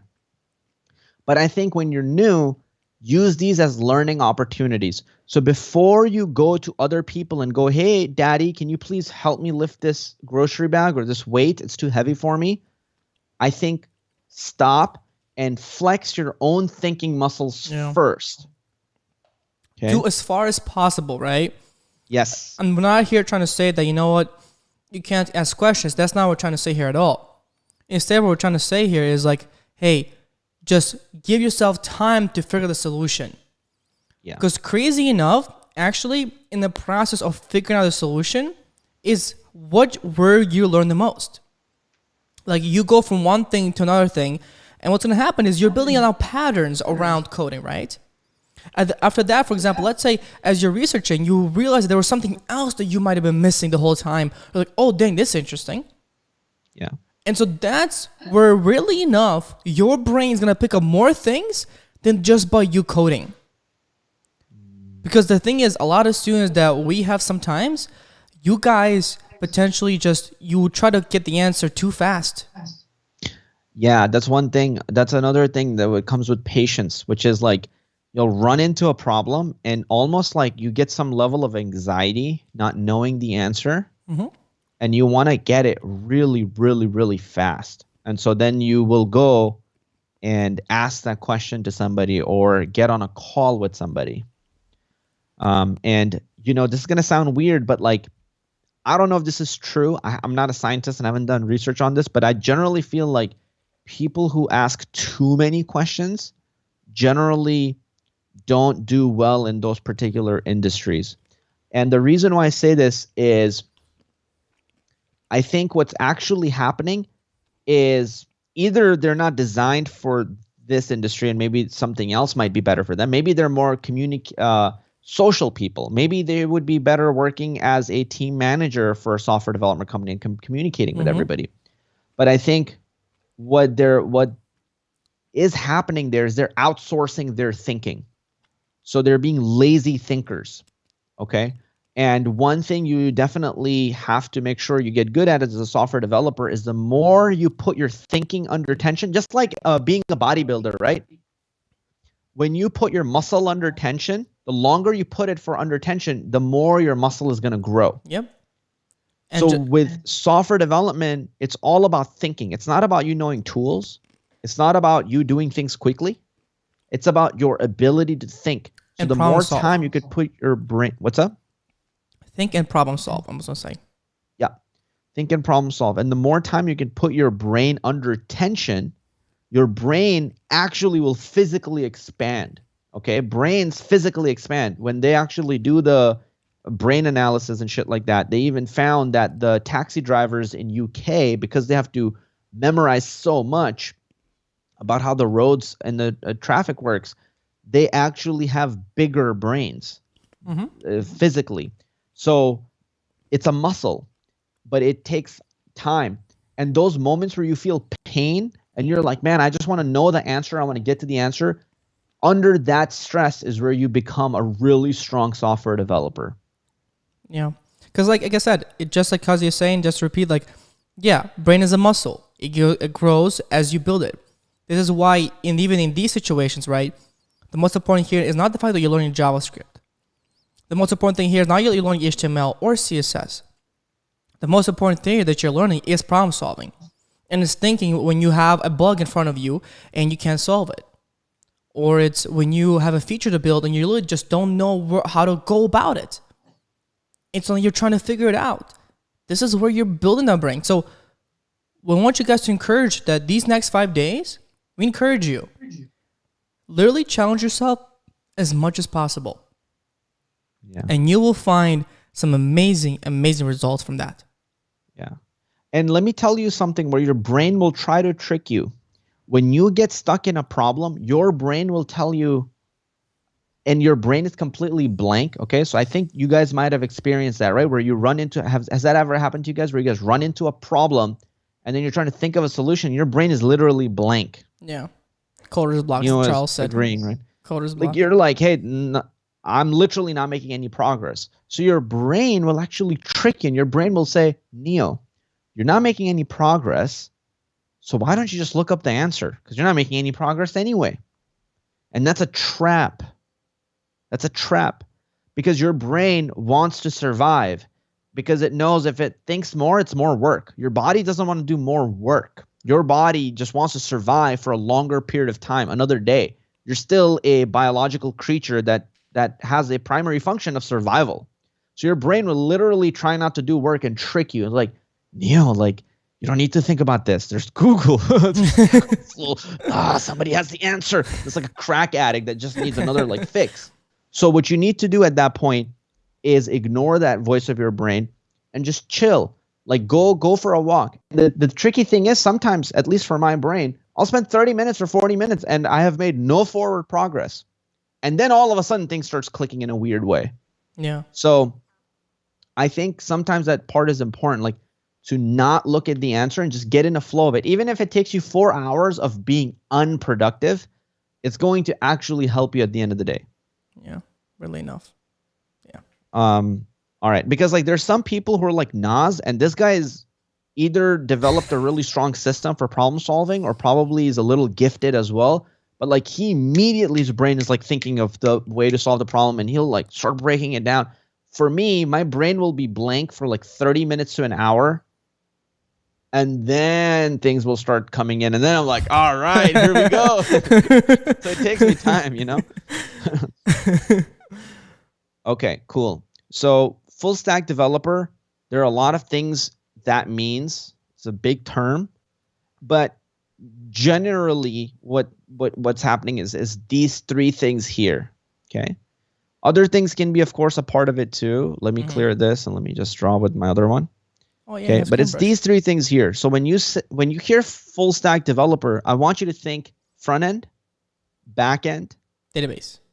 Okay, and database. And generally, I even consider database to be part of back end. Okay, so really, when you hear full stack, I just want you to think front end and back end. That's all. Okay, these are the only 2 things I want you to think about. All right. When I say front end, it's clicking all the stuff that looks pretty and does stuff that you see with your eyes. It's the view. When you go on. What's up? It's the view, guys. It's what you see on Facebook. It's what you see on Instagram when you go on there. It's what you're seeing right here, right? When you're on YouTube or you're on Zoom. It's what you see. Yes. Yeah, the user interface and all of that. So for example, what Naz is saying is they could have had the videos in like an Excel type of thing where when you type in a search, it's just an Excel document with the list of videos. right? And you read the names and you click on the one that you like. But then they decided, hey, instead of showing the view in that way, how about actually we show thumbnails of the video in a way where it looks more clickable and friendly? Yeah, would you guys agree that's a lot better? Is that better or not? Yeah, I think so too. So the UI, okay, and the design, that's more front end. When we talk about back end, is more about, for example, how exactly is YouTube able to handle billion gigabytes of new storage that's being uploaded to their website? Yeah, that's interesting, right? Yeah, because your Google Drive can't do that. No. Right? Where am I going to store it? Like, if I gave you, if I gave you 1 billion gigabytes of footage, where exactly are you going to store it? What would you do with it? Like, I'm just curious. Some said the cloud. Where'd you go with that? Well, it'd be crazy, right? Yeah. And if you, so that's just a simple example. Then what if you have 1 million people streaming? What if you have one person streaming at a time? Okay, you solve that. That's great. What if you have 100 people streaming at the same time? You solve that. That's great. What if you have 1 billion people streaming at the same time? Ooh, that's an interesting problem. So backend, okay? That stuff is backend, and it's equally, if not more important. Yeah, it's kind of it's the things you don't see that's the hard work, right? When you, for example, log into Facebook, guys, right, and you put in your username and password, where do you think that username and password goes to? What do you guys think? Well, a database. It goes to a database. It goes to the backend, right? It goes to an API that they have, right? Then the API checks the backend, says, hey, is this guy real or not? If he's not, he's like, oh, no, this guy's not real, right? To throw him an error. But if he's real, okay, all right, let's go ahead and log him in and actually showcase and then give him all the information about himself. That's it. Who here knows about popular ugly websites? Does anybody here know any popular ugly websites? Let us know in the comments. I'm curious. Well, there used to be Reddit. There's Craigslist. And Craigslist, right? But even Reddit has changed their UI now. Okay. And I think Craigslist might soon, or maybe it's just Craigslist shtick. I really doubt they're gonna change anything. Yeah, they might never change there. Yeah. So not many websites are gonna continue to be that ugly, okay? But I'm sure they have really good backends, but they don't have a good front end. Yeah. Okay. And now they're working on their front end as well because they're losing viewers and users, and they're like, okay, let's do this. Okay. All right. In terms of somebody say no, all good. All good. You're good. Okay, cool. So in terms of technologies you guys need to learn, okay, you'll need to know HTML. You'll need to know CSS. Okay, this right here is HTML. This is CSS and JavaScript. Okay, so these three, if there's something for you guys to focus on, this is what I would focus on for a while. Pick up React later, but just keep in mind, React is a baby of JavaScript. Okay, JavaScript is the dad, React is the baby. So learn these first, and then React is going to be easier. Cool. And then you can also learn Firebase, which is a database. Okay, and that's where you can actually store stuff. So that's going to be helpful when you're making apps where you have other users that can log in, log out. You have user authentication, things like that. Okay. Yeah. I want to launch a poll here, guys. Which one would you want to do? Front end, back end, or full stack? I'm really curious here. Let us know. Ooh, that's so cool. I love the poll. Yeah. Damn, we have 300 people just answered the poll right now. That's pretty fast. Like, you guys, even this whole poll, right? If you think about it, which portion is the view, or the front end? Which portion is the front end, right? Which portion is the front end? Well, it's what? It's the you actually seeing, right, the question and you being able to answer it. And then which portion is the back end? It's which one? Where the poll is being stored? Well, yeah, it's the poll being stored, and where you guys are actually being able to when you answer the poll, it's storing your answer in the database. That's it. Wow, we almost got 400 responses. Yeah. That is phenomenal to the poll. So yeah, so it looks like 290 of you said you want to become full stack developers. Okay, we're sharing the results now.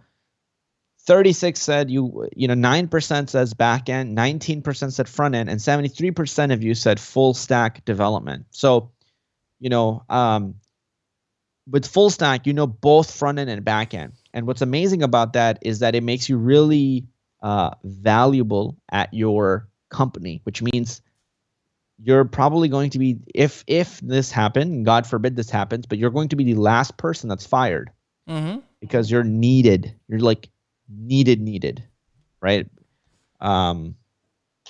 Just because it makes you so versatile. Yeah. All right.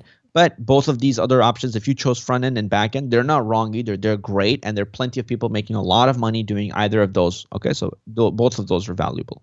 Yeah. Awesome. Thanks for sharing, guys. Now, HTML, CSS, and JavaScript, here's how you guys should think about it, right? HTML is just a skeleton, okay? HTML is pretty much when you don't have any clothes on, you're just this HTML structure, all right? It's like your bones, basically. Yeah. CSS is when you put on makeup, when you put on clothes, when you get ready, right? That's that's the style. You're like, ooh, I look good. Exactly. So when you go to a website that doesn't have CSS, those websites are absolutely hideous. Okay. Unlike you, you're beautiful, even with no makeup on anything, because you're here and we love you. You're beautiful. Okay. Don't let anybody else tell you otherwise. But for websites, when they don't have CSS, they're awful to look at. They're not pleasant. You guys know what I'm talking about? Those CSS, or those you guys have seen like these university professors always post homework, and it's always on like these ugliest websites you've ever seen. That's just with HTML, okay? And then JavaScript adds action to the thing. It adds the funkiness of you being able to dance and to think and to do all these other different things. That's right. So like when you actually click a button, what happens? You know, how does a video load?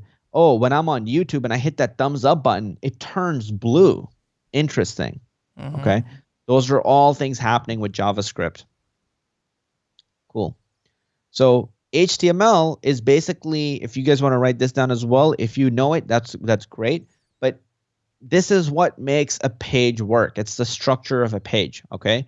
This is what really bare bone HTML looks like. And this HTML, if you wrote this, you would have a page or a website that's actually running or doing something. Okay.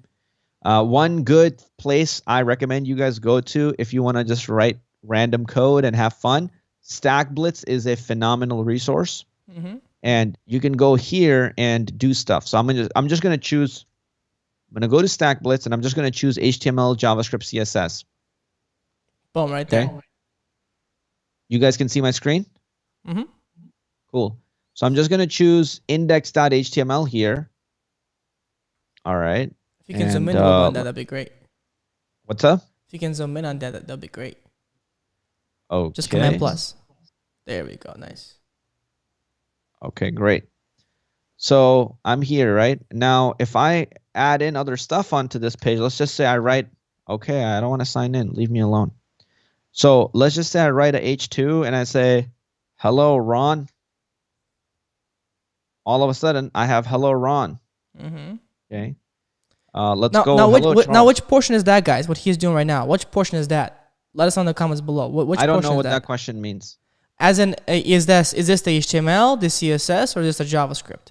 Ah, okay, got it. Yeah. So yeah, which one is this? What am I working on here? Beautiful. Everybody's saying HTML. Exactly. Good, nice. Good answer. Ooh, wow. Good. Smart crowd. I love it. Thank you, guys. So yeah, this is the HTML portion, right? And now if I make it H6, it'll become much smaller. Okay. Now if I was to change the color of this, that would be what portion? if I just asked you guys right now, if I was to change the color of Hello Charles to something else, Nice. to green. Some good answers out here. Good, nice job, David. Nice CSS, job. exactly. That would be the styling. Good job. So at a very basic level, that's effectively what's happening. Okay, so let's keep going on with our presentation. And remember, you can use the Stack Blitz resource. It's awesome. It's free. It's epic.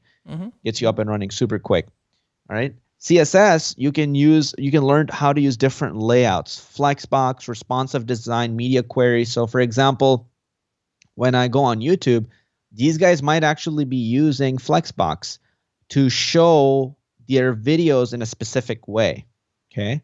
So like, for example, the first row has 3, 4, 5, 6 videos, right? The next row also has 6 videos, and this row has 6. They might be using Flexbox to display it where there's like this little gap in between these videos here. It's laid out in this perfect like line here like this, right? A row. So that's an example of Flexbox. Let's go. Cool. Let's keep going. And by the way, Naz, if you ever want to show something too, just let me know. I'll stop my screen share and you can do it too. Okay. I'll keep going. That's all good. Let's keep going. So let's go. So, and this is what CSS looks like. So CSS will look like this, where you're styling things, you're targeting a certain block, you're giving it a certain color. Okay. So for example, if we go back to this, let's see, maybe I can go to my style CSS. Let's look at this one, right? This is H6. So maybe I can go here and go, hey, also H6. Save. Cool. And can I give it, let's see if I give it a different color. All of a sudden, it's all green. Okay. So it's really simple how it allows you to be able to play with it and, change things. Cool. And of course, you can get more complex with it and do fancier things with it. Right here, you have hover. Oh, I could point on it and then it turns red. Fancy. Okay. Ooh, when it comes to, go ahead, Naz. You want to talk about this? Yeah, so what do you need to know when you learn JavaScript? Yeah. So for Java, so click on that again. So the JavaScript logo comes up, I think. Nice. Awesome. So for the JavaScript portion, guys, what really want to focus on is not so much just on basically learning a lot of complex things. Instead, we want to focus on learning the basic things, right? So for example, here what we got is data types. So one of the things, right? So guys, what are some data types that we have? Let me know in the comments below. Well, what do we know? We know there's like variables, right? There's like, an integer, there's strings, right? There's objects, there's arrays, there's booleans. All of those are data types. And it's kind of like you need to know how to use them because, each one provides you with a different solution. Each one allows you to do different things, right? If you want to have a data type, for example, hey, is this user logged in or not? What kind of data type would you use? Oh, that's a good one. Huh? Yeah. Yeah, Good. that's a good one. Which one would you guys use? Good if question. the user is logged in or not? There's some good answers. Yeah. Kind of like Victor said, yeah. You use a Boolean, right? Which data type would you use, for example, if you wanted to have a list of, for example, names, right? And you want to be able to list them out. What data would you use? Yeah, correct. An array, right? Or what data type would you use to, for example, to describe a user, describe the user that's currently logged into Facebook? What data would you use? Yeah, that's right. Exactly. Like an object, right? So this is where you guys need to learn all the different things so you can properly use them. Because sometimes when I talk to students, you guys have no idea what that is. And instead, you just kind of like, oh yeah, I get it. Here is this. Right? And you're like, yeah, I get it now they exist, but like, in which points do I use it? Well, you gotta know when to use them. Next thing is, of course, functions, year 6 and year 7. So with functions, what's a function, guys? Who knows what a function is? Anybody? What's a function? Hector knows. Well, a function is basically something that allows you to take a piece of your piece of code, right, and to store it and basically to create a reusable piece of code. So, for example, let's say I have a piece of code for logging you in, right? Facebook has a piece of code for logging you in.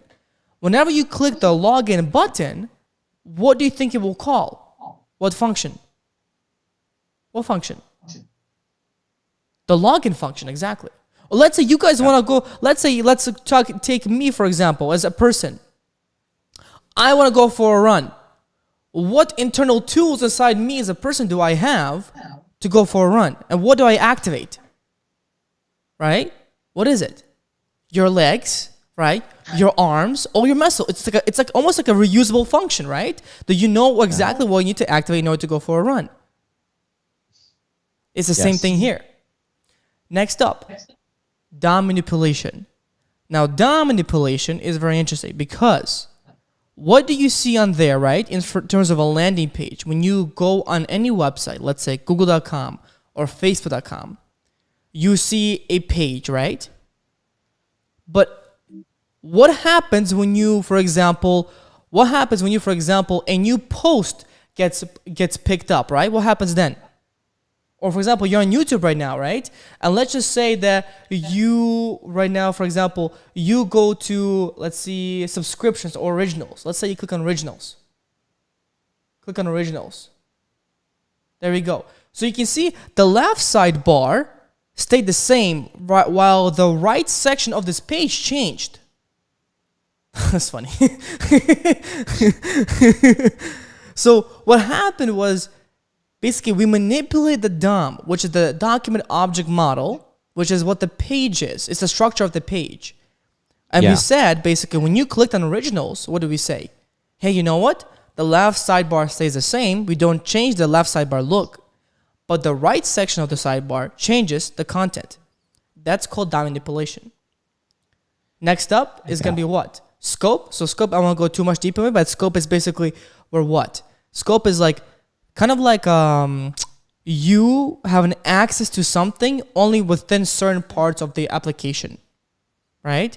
For example, your password, would you want your whole application to have access to that password or no? Probably not, because of safety reasons. Yeah, probably not. So we give your password only access to certain parts of the application potentially, right? That's scope. Next thing, data structures. Data structures are freaking cool because a lot of people go, boring.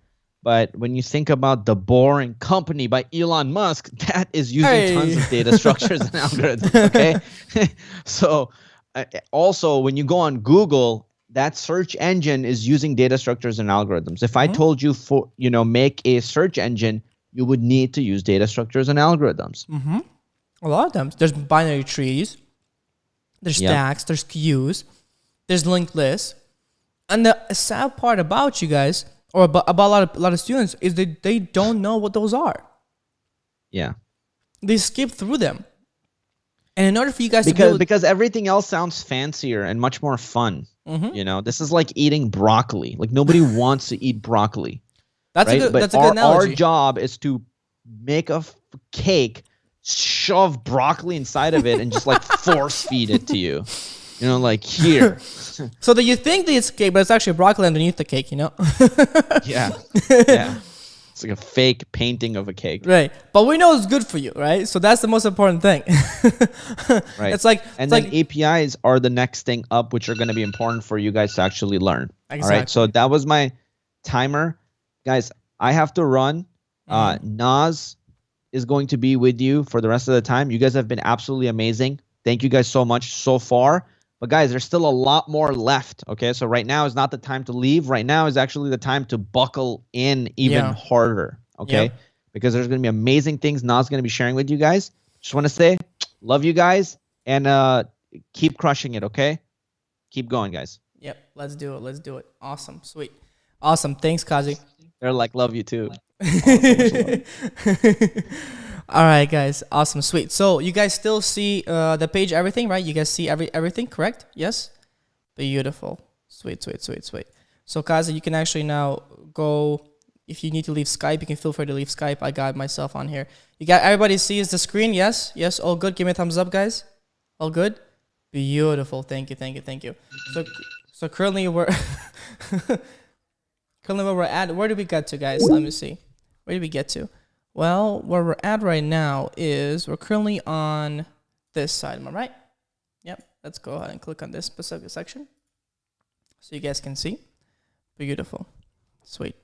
All right, cool. So this is where we're at right now, right? You guys are, of course, and this is an example, of course, of JavaScript as we see right now, right? What do we have right now is we have this right here is what? This is an object, or this is actually an array, right? And then this right here is what? This is an object right here, this section, okay? All right, and of course, this right here is kind of like a filter function that's being used, right? That's JavaScript. So what do we have here, okay? Let's talk about some frameworks. Because JavaScript and HTML and CSS, they're all great. They're kind of like the bare bones, right? It's kind of like when you're building a house, guys, what do you build first? What do you build first? What do you build first? Tell me. What do you guys think tell me in the chat, what do you guys build first in terms of house? The foundation, correct. And so really the JavaScript, the HTML, the CSS, what those are just simply the foundations, right? But we need to build stuff on top of that for you to be fully useful. This is where we get into frameworks. And this is something that we'll explain here in this specific presentation, okay? Well, some of the popular frameworks we have here are, number one, Angular. Anybody know Angular here? Raise your hand. Yeah. Good. Okay. Okay. That's one. The next one we know is called Vue. Anybody know what Vue is? Vue.js? Beautiful. And then the third one we got is React. And this one is tom. This one is the best one. Or that's the one that we like the most. Right? Now you might be asking yourself the question of like, why is React so cool? Why React in general? Both of these frameworks are really good. Both are amazing, right? In terms of what they do and what they allow you to do. The thing, however, is that we've realized is that look at the companies that are currently using all these different frameworks. So what do we have? React.js, right? Used by Airbnb, by Instagram, Uber Eats, Dropbox, and so forth. Angular.js, Upwork, PayPal, Sony, right? So still pretty very much useful. Am I right? Correct? However, what should I choose? Which one would you choose, guys? Let me know in the comments in the Zoom chat below. I'm very curious. Which one would you choose? React, Angular, React. Holy moly. Dang. Okay. I like it. A lot of React people. So the reason why we say React is because why? This is called a Stack Overflow survey that Stack Overflow does every single year. And they found out that React.js is one of the top ones out there, right? It's being used by a lot of companies, year in and year out. Really enough, it's actually a lot more efficient, and really enough, it's a lot more faster than any of these other frameworks. And it's because this is called a library, while this is called a framework. Anybody know the difference between a library and a framework here? Who knows? Anybody? Spelling, Victor says. That's funny. That's pretty good one. So, framework versus a library. Which one? So, library is a collection of tools, Shanda says, are embedded with frameworks. Okay. A framework has certain user specifications, somebody says.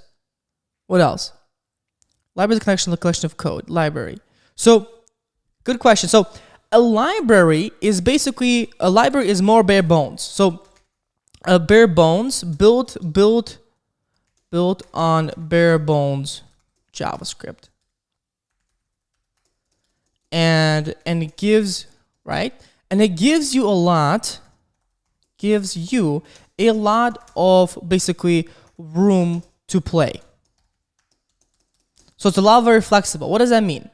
Basically, it's using very much JavaScript underneath the hood, yes, but it's really built on JavaScript. Versus Angular is basically you are limited to functionalities that it has.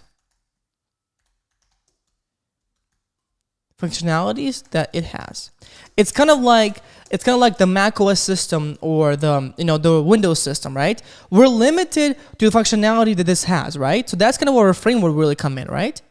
We're very limited by what functionalities those macOS systems, and they give us. Do you guys understand that? Yes or no? Raise your hand with me. Right? Versus a library is almost kind of like Linux more so, I would say. It's kind of the closest one. It's like Linux. A library is where you can actually build things on top of it.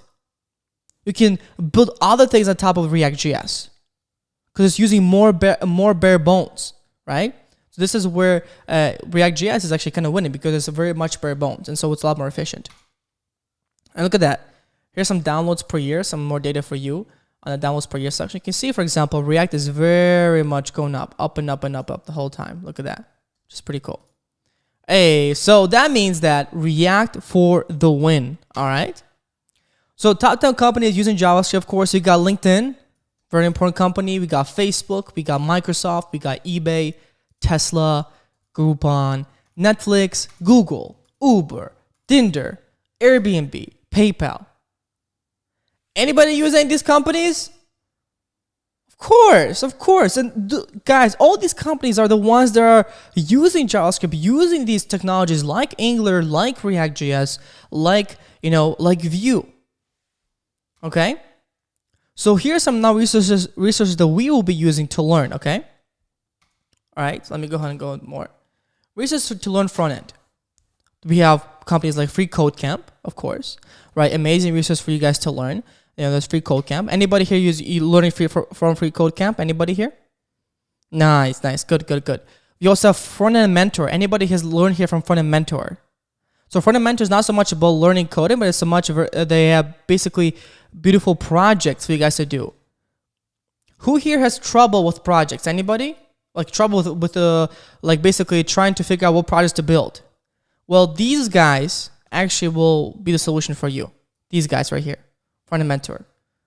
These guys, Front End Mentor, they have amazing projects that are designed for you. All you have to do is build them. And they're beautiful looking, okay? Beautiful looking. Awesome. And of course, we have YouTube. So on YouTube, we have, of course, a few things. So if you go to cleverprogrammer.com on YouTube, let me go ahead. If you join our community there, wait. So if you go to our YouTube, for example, we have a lot of courses. For example, like we have an HTML course for beginners right here. We have a CSS course for beginners right here, and so forth, okay? So a lot of technologies you can learn from YouTube as well. Let me go. Wait, next. Community. Okay. So, guys, at this point, this has been our presentation on your opportunity to become a developer. Guys, who is excited for your opportunity to become a developer? Who's excited for you guys to learn this, to become developers, for you guys to build amazing projects, and to land those jobs that you guys want to? Oh my God, you guys are covering my screen. Holy moly. If only you guys saw my screen, that'd be insane. I love it. I love the energy you guys have. I'm going to go into Q&A here in a second so you guys can ask any questions. We'll go one by one, okay? I think that'll be a lot of fun. But before that, I want you guys to take out a piece of paper, okay? Everybody here, please take out a piece of paper and pen, all right? Or if you guys use your phone to screenshot, that'd be great too. You guys can use your phone to take a picture. So because, of course, this is a 5-day bootcamp. This is our first day right now. So we want you to give you guys homework. Every single day, we will have homework for you. Understood? Comprende? Yes? Can I get a thumbs up? Hey, can I get a thumbs up? Hey, can I get a thumbs up? Yeah, there you go. That's what I'm talking about. I love it. Svetlana's like, yes, thumbs up. So here's your homework. Number one is we want you to go ahead and download Visual Studio Code right here. Very, very important, okay? So download Visual Studio Code. This is what you will be coding in, okay? Download Visual Studio Code. Get to know how to use it, right? Maybe create a new project, create a new file, right? Figure it out. This is what you'll be using basically, guys, tomorrow. After that, build your own portfolio website. So, guys, we are going to be giving you a portfolio website. Look at this. If I go ahead and look at this one, look at that. This is a portfolio website that we will be giving you to use fully. Like you have the full-on project for yourself. You can use this for companies. You can use this for, portfolio on LinkedIn, pretty much anywhere. And look at how good it looks. Look at that. You got your skill sets right here. You guys can talk about, of course. You've got your projects, which is these are the projects you'll be able to put on for yourself right here, of course, right? After that, what else you got? Well, you might have, kind of like what you do. Maybe you're teaching, maybe you're coaching. Then maybe you have, look at that, it's Dave, by the way. he actually works with us. You know, you basically just kind of basically put out who you are. So guys, how awesome is this? How awesome is this that you get your own full-on portfolio that looks so good? You don't really have to worry about it. All you have to do is just change the content. Yeah? You guys like it? Yes, yes? Nice. I love it. I love it. I love it. Beautiful. Let's continue on, okay? Oh, All right. Next up is going to be, here's your homework at this point. Wait, let me go ahead. How do I? Here's your homework at this point is, so the number one thing is going to happen the following. First thing is download the portfolio website, which is this one. Okay. And the link, guys, we will have the link in the Facebook post, but feel free to screenshot this right now, okay?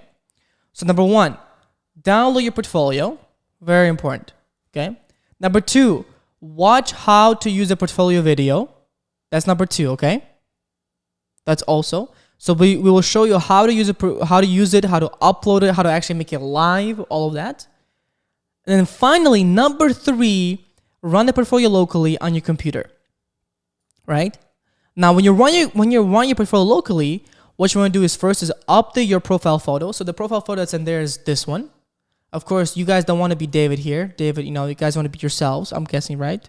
Right? Am I right? Am I right?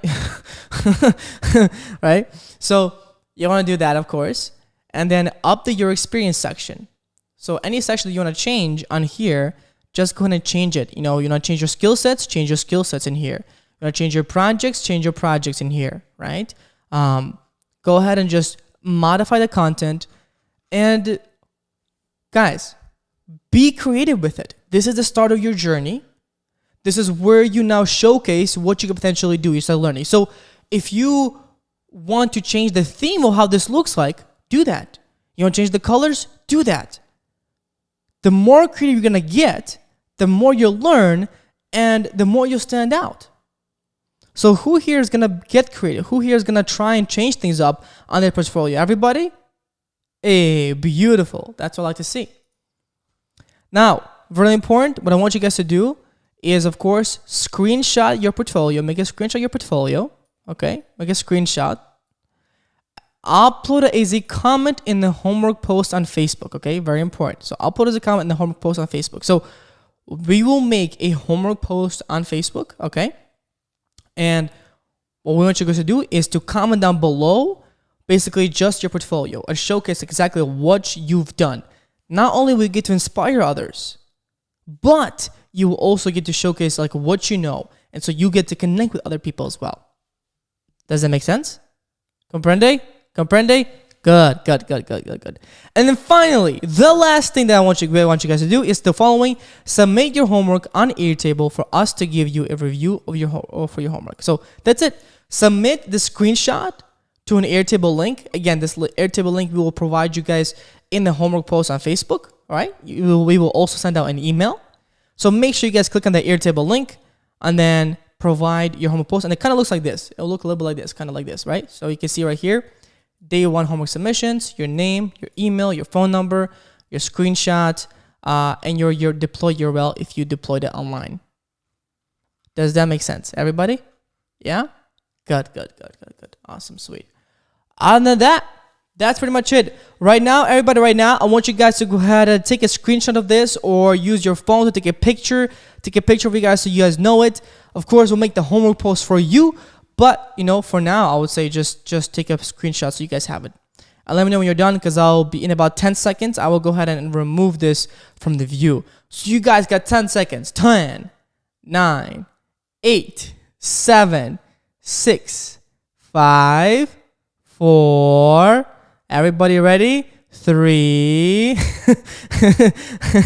2, 2 1/4, 2 1/2.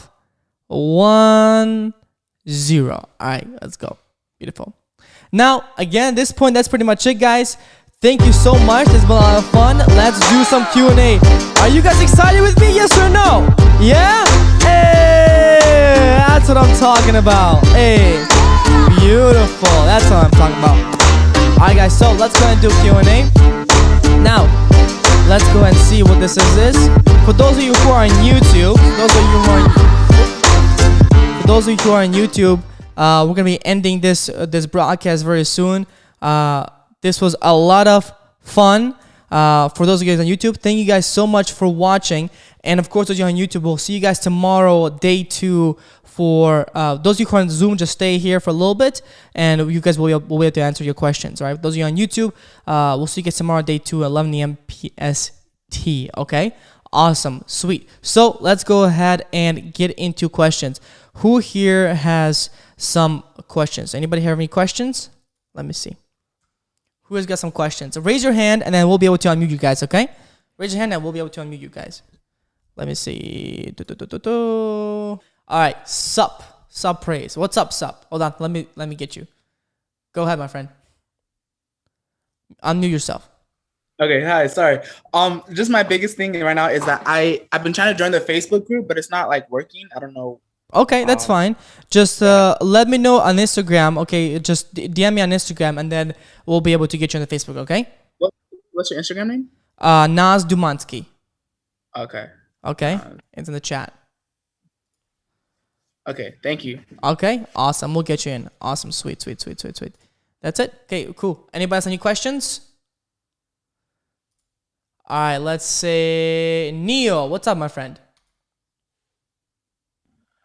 Hi, so I was wondering, is the 8-month coding bootcamp still open? Yes. We'll be able to open this for you guys on Sunday, okay? Cool. Is that something you're interested in joining? Is that something that you would like to do? Yeah, I'm looking into it. Okay, awesome. Well, if you want to chat and ask some questions beforehand, do you know where to text us? I have Qazi's number. Your Qazi's number, right? Okay, yeah. Awesome. So how about this? You just text us back through that Qazi's number, and then we'll be able to communicate with you and maybe potentially get a call, okay? Perfect. Beautiful. Awesome. Thank you. Any other questions? Let's see. Most spotlight. Okay. Let's pick Riyadh, my friend. How are you doing? Riyadh. Hold on. Go ahead. Unmute yourself. Hey, thanks. I apologize about that. It was giving me a little bit of trouble. In this course, are we going to be covering? Hello? I'm sorry about that. Can you hear me? Your cat is eating you. Yeah, I know. This sucks. In this course, are we going to be covering Git? So we won't be covering Git specifically, but we will be using Git to kind of like, you guys will see me doing like a push and a pull. You guys will see me committing things. So, but I won't be forcing you guys so much into learning Git. So much focus on more so on like the JavaScript side, the HTML side, and building those projects. Okay. Awesome. Thank you so much. You got it. Awesome. Any more questions? Let's see. Who else we got? Who else? Gavin, go ahead, my friend. I just had a question about when you say launch, do you mean using Netlify or Heroku? Yeah. You can use Netlify, Heroku, any of those. Just kind of put your project live, okay, for us to see, and that's pretty much it. And then for the project section, do you just want us to leave it blank, or if for some of us that don't have projects? Yeah, if you don't have projects, feel free to just leave it blank. Honestly, if you don't have any projects, yeah, don't worry. Yeah, if you don't have any projects, leave it blank, okay. But cool. the other skill sets you can use, you can just put on there. You know, and I mean, yes, at the end of this, basically, you will be able to put your 3 projects that you will build. So at the end of all this, then you'll be able to put the actual projects. You know, that we'll be building this 5-day bootcamp. Understand? Got it. Awesome, sweet, cool. Any more questions? Let me see. Who else? Ron, how are you doing, my friend? Let me see. Ron. Let me see. Well, yeah, go ahead. Hi, Ron. Hey, how you doing? Mm-hmm. You know, this is my first time like entering into software programming, and okay. You know, it's I know with the projects, everything's coming, and there some people here know a little bit what to do. Mm-hmm. You know, based on the project and the homework that we're gonna do, the HTML. Like, would you recommend us, you know, going over the videos first before you go and start tackling on that homework? Yeah, I mean, you mean like the portfolio homework? Is that what you're talking about? Right. Yeah, because we have to like change it up, do something, because I'm like all ready to go and do this. That's awesome. I love it. I love it. Honestly, I think just kind of throw yourself into it.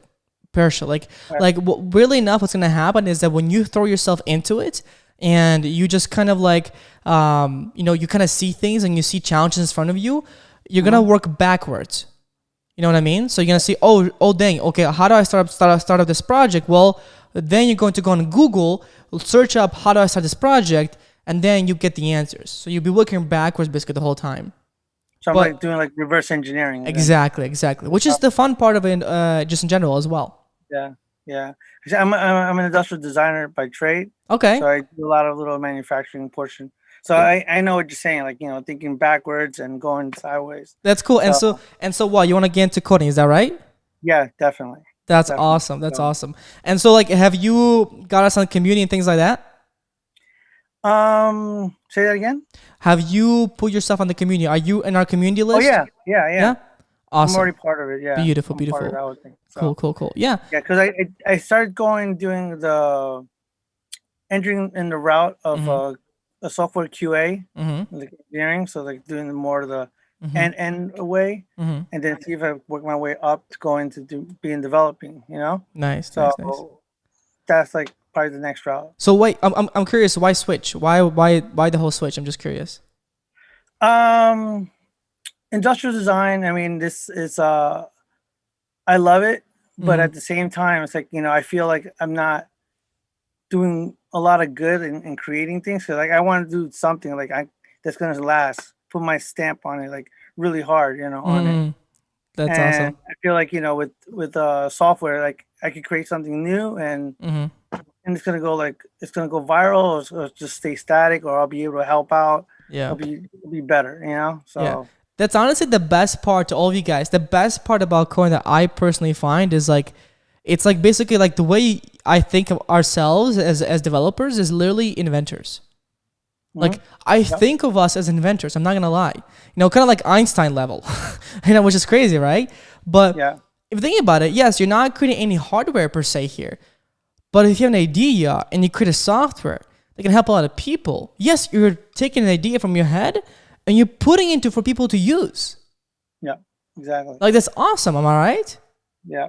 Right? I mean, that's what you have to think about. I mean, as a designer, I'm always thinking like, oh, how am I gonna make this better for this person, or what I'm gonna do for this, Exactly. So I take the same concept and thinking like, hey, in the software, how are they gonna approach it? How are they gonna look at it? How are they gonna like go around it? I love it. I love ask questions. So like, that's good. It's problem solving. It's all problem solving, and it's honestly it's the most fun, right? So I think if that's what you like, Ron, I think you're in a good position. You're in a good position to learn. At this point now, you just need to put in a lot of work and learning, and you will get to it, right? And most importantly, just don't let anything else stop you. No, I mean, with the community, and I think I see everyone here. That's awesome. That wants to do something, I know pretty sure we'll all be friends, and we'll definitely be like working all together, probably. I love that. Work all together, guys. Make connections, guys. Most importantly, is if you're in this Facebook community, like use this community, right? Get together, get to know each other. As you guys are commenting together, get to know each other, and you guys will see a big difference. All right. Hey, Naz, thank you again. You got it, my friend. Awesome. All right. You got it, my friend. Okay, I'll see you later, okay? Well, I'll see you tomorrow, 11 a.m. PST. Well, I see you tomorrow, right? Yeah? Good. Awesome, sweet. All right, let's go ahead. Next up, who got a question? Jeffrey, hello, how are you, my friend? I just want to know, but I think I got it, where the YouTube site was. What's up? I just want to know the YouTube. Oh, where the YouTube was? The YouTube recording? Yeah. Yeah, just go to YouTube and then go to Clever, and then type in Clever Programmer, okay? And then you'll see that video in there, okay? Okay. Understand? Got it. Awesome, sweet. All right, next question. We got Joseph. Hello, my friend. Go ahead. Hi, Joseph. Hey, sorry about that. Oh, so, good. How creative can we get with this? I mean, I've been doing you guys' tutorials since back on the Disney clone. Oh, wow, really? Yeah, I've done them all back since you started with the To-Do app. Nice. with React, and I actually went to boot camp for React, but unfortunately, there's a lot of things you're not trained for. You're thrown a bunch of things. I come from an engineering background, so you're thrown a bunch of things, and it's like, here, do this, and then how do you get around, per se? A lot of companies want a bachelor's degree, and where I'm at in Florida, that's like the big staple that I'm the big brick wall I'm smacking into. That's hard, and like, how do I push past that? Like, whenever I put my portfolio up with the one you guys provide, which is a lot better than the one I designed, how do you, going forward, how do you push past that with that mindset is what my question is. So, good question. I think basically, I'm going to reiterate what you're asking, right? So you're asking me basically, right, you're currently in Florida and you're trying to figure out kind of like a lot of companies you're saying that are asking for a bachelor's degree. And of course, you're in an engineering background right now. And what do you do right now in terms of engineering background? I haven't done anything in 6 years. I'm actually disabled now. Oh, so gotcha. I stepped away from, so I program roughly 7 a.m. to 2 a.m. So I'm always programming. Wow. I'm always doing something. Wow. And I have the technical knowledge, but I want to go your route. I've mainly followed you, and you've kind of inspired me a lot because I want to go the freelance route, and I want to go, and I don't know how to get there. Okay. That's why I came to you guys for that roadmap. How do I get there and avoid the corporate aspect? Yeah. So of course, so one video you should watch is I had on YouTube, and write this down. There's a video on YouTube that I did with Blake Connolly, and and he is a CEO of a freelancing software agency, basically, and he's only 23 years old. And only 23 years old, and he's CEO of a software agency and $1 million software agency, which is crazy. And he started off literally with just kind of doing small projects by himself. He started out with just doing some Upworks and freelancing projects, bidding really low, not making a lot of money initially. But as he got more reviews, as he got more experience, he was able to rack up his price to this point. I mean, he's charging over $100 per hour, and some of his projects are worth a few $100,000, right? When he's working with the team. Okay, because I asked that because I'm sure there are others amongst the other 200 or so of us that are here that probably think the same thing. And I've been stuck in tutorial hell for about 5 years. And that's why I've come to this boot camp, because I want to see if I can connect the dots to break free from that.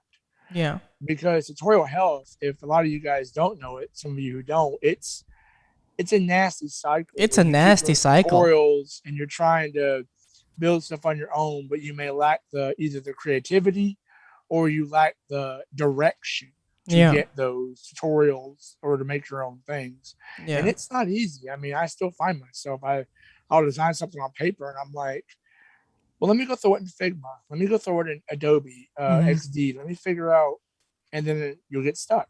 And that's why I came here, because I want to see in the next 5 days, can I do your 3 projects on my own and see, how do I get there? That's why I thought I would ask you. It's why I kind of dropped in here today, was because I was like, I'm going to ask Naz if he knows how to connect that dot. It's that last hurdle. So let me ask you this question: what kind of things have you learned before? Like, what kind of fundamentals do you know?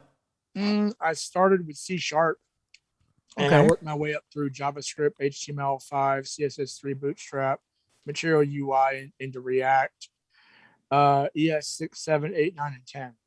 Okay. And I've worked my way through.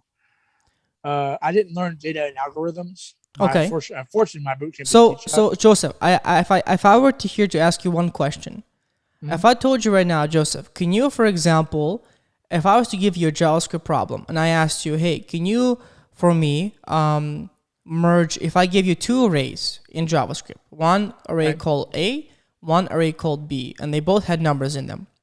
If I told you to create a function for me to merge them together, would you be able to do it? Yeah, you would loop through both of them, and you would merge them as the final product. You would print them out as a final in a third object. You would create a third variable to merge those two into one. How? Using so use a loop, and then what would you do? You would map through A and you would map through B. So you use a for loop. You use a for loop, and you'd say for I is less than 5, I plus plus.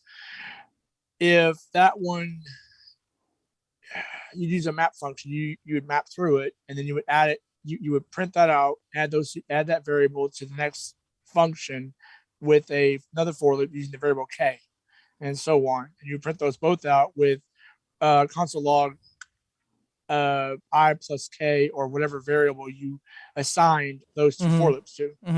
So so you're kind of there, but in the actual response, what you would do, and you're really close, is you said loop through the first array, then loop through the second array. Really, what you would do is you loop through the first array, and you would just use a dot push to another variable that you just created, right? Let's just say the variable is called C, and you would do dot push from first array to another to that C variable, and then you loop through the second array B, and you would do a dot push from that array to then the C as well. D. Yeah. Okay. To the same C array, right? So that's how you merge them together. And you just print out C, which contains both of them as Exactly. So that's where I missed the push part. You see, so I was almost there. Yeah, no, you're really close. So I think where you're lacking right now is you're very close to kind of like what you know. You built a lot of projects. You're lacking some of the most fundamentals, right? Yes, you do need to know some what's it called? Some algorithms and data structures, right? But that's mostly if you were to get a job at a company. If that's not your goal and you just want to go the freelancer route, which I will tell you is not going to be easy, right? I don't expect it to be. Huh? I don't expect it to be. Yeah, it's not going to be easy. I'd rather earn that paycheck like Connolly's case, where I start small and work my way up to where I can say, hey, I am worth $100. But let me ask you a question. Why are you so afraid of working at a company? Being disabled, one of my things is I don't deal well with being micromanaged. And so a lot of the companies I've worked for, at my age, I'm 37. So when I was you're still young. Oh, thanks a lot. When I was younger, in my early 20s, I actually had a job in an engineering firm. And when I lost that job, I got this big chip on my shoulder that I couldn't overcome. So I went through a bunch of jobs after that as a freelancer that I ended up not knowing then that I didn't like working for other people and corporations because I had no say. I had no presence. I was just a monkey. Monkey see, monkey do. And that's what I felt like. And so to go the freelance route would be, I would have that sense of individuality, that sense of control. Where I can say, hey, Naz, I want to do this project for you. Cool. Let's talk about it. Let's get this project done. Whereas you're telling me what you want, I give you what you want, but you don't hold all the power in that relationship. It's a give and take. Yeah. In a corporation, it's not really so much that when you're the new man on the totem pole. Yeah. You're expected to do with very little say. So and that's what's the most and this is for anybody here. I'm very curious actually, if anybody here who's currently in the Zoom. What's the most important thing for you in terms of work? Hold on, you're muted. I can't hear you. Sorry, my mic got shut off. For me, it's the freedom to, again, like how you and Qazi started out, it's the freedom to set my own projects, to set my own rates, to have that freedom where I control how much I want to work. If I want to work 60 hours this week, cool. I have the project signed up. I can do that. But I have the will, the freedom to decide. And if a company comes along and says, hey, I want to offer you $100,000 a year, I know I'm worth that. I have the backing with all the projects I've done on, say, Upwork and whatnot as a freelancer. Whereas right now, I have no experience. And a lot of times, a lot of these companies will call me up, and I kid you not, anybody in the Zoom, I've had plenty of people call me up off of LinkedIn. I've got over 900 connections on LinkedIn, and I have recruiters calling me every other day saying, "Hey, I have this JavaScript Fullstack developer job. I have this React developer job, remote." So, and they'll call me and say, "Hey, I have this senior developer job, this junior developer job, whatever." But once they hear I don't have a degree and I don't have any experience, goodbye. It's not. No, I see what you mean. So, degree and experience. I think. So look. Yes, the degree portion is sometimes hard with these companies, right? But what I'll tell you is that, for example, for me, at this point, I don't put my degree on the resume, right? Right? I've got the experience, the first job experience at wherever I am, right? And then now it doesn't really matter what kind of experience, what degree you have. For you, what I think is happening here is you're looking for the wrong jobs. You're looking for the wrong jobs.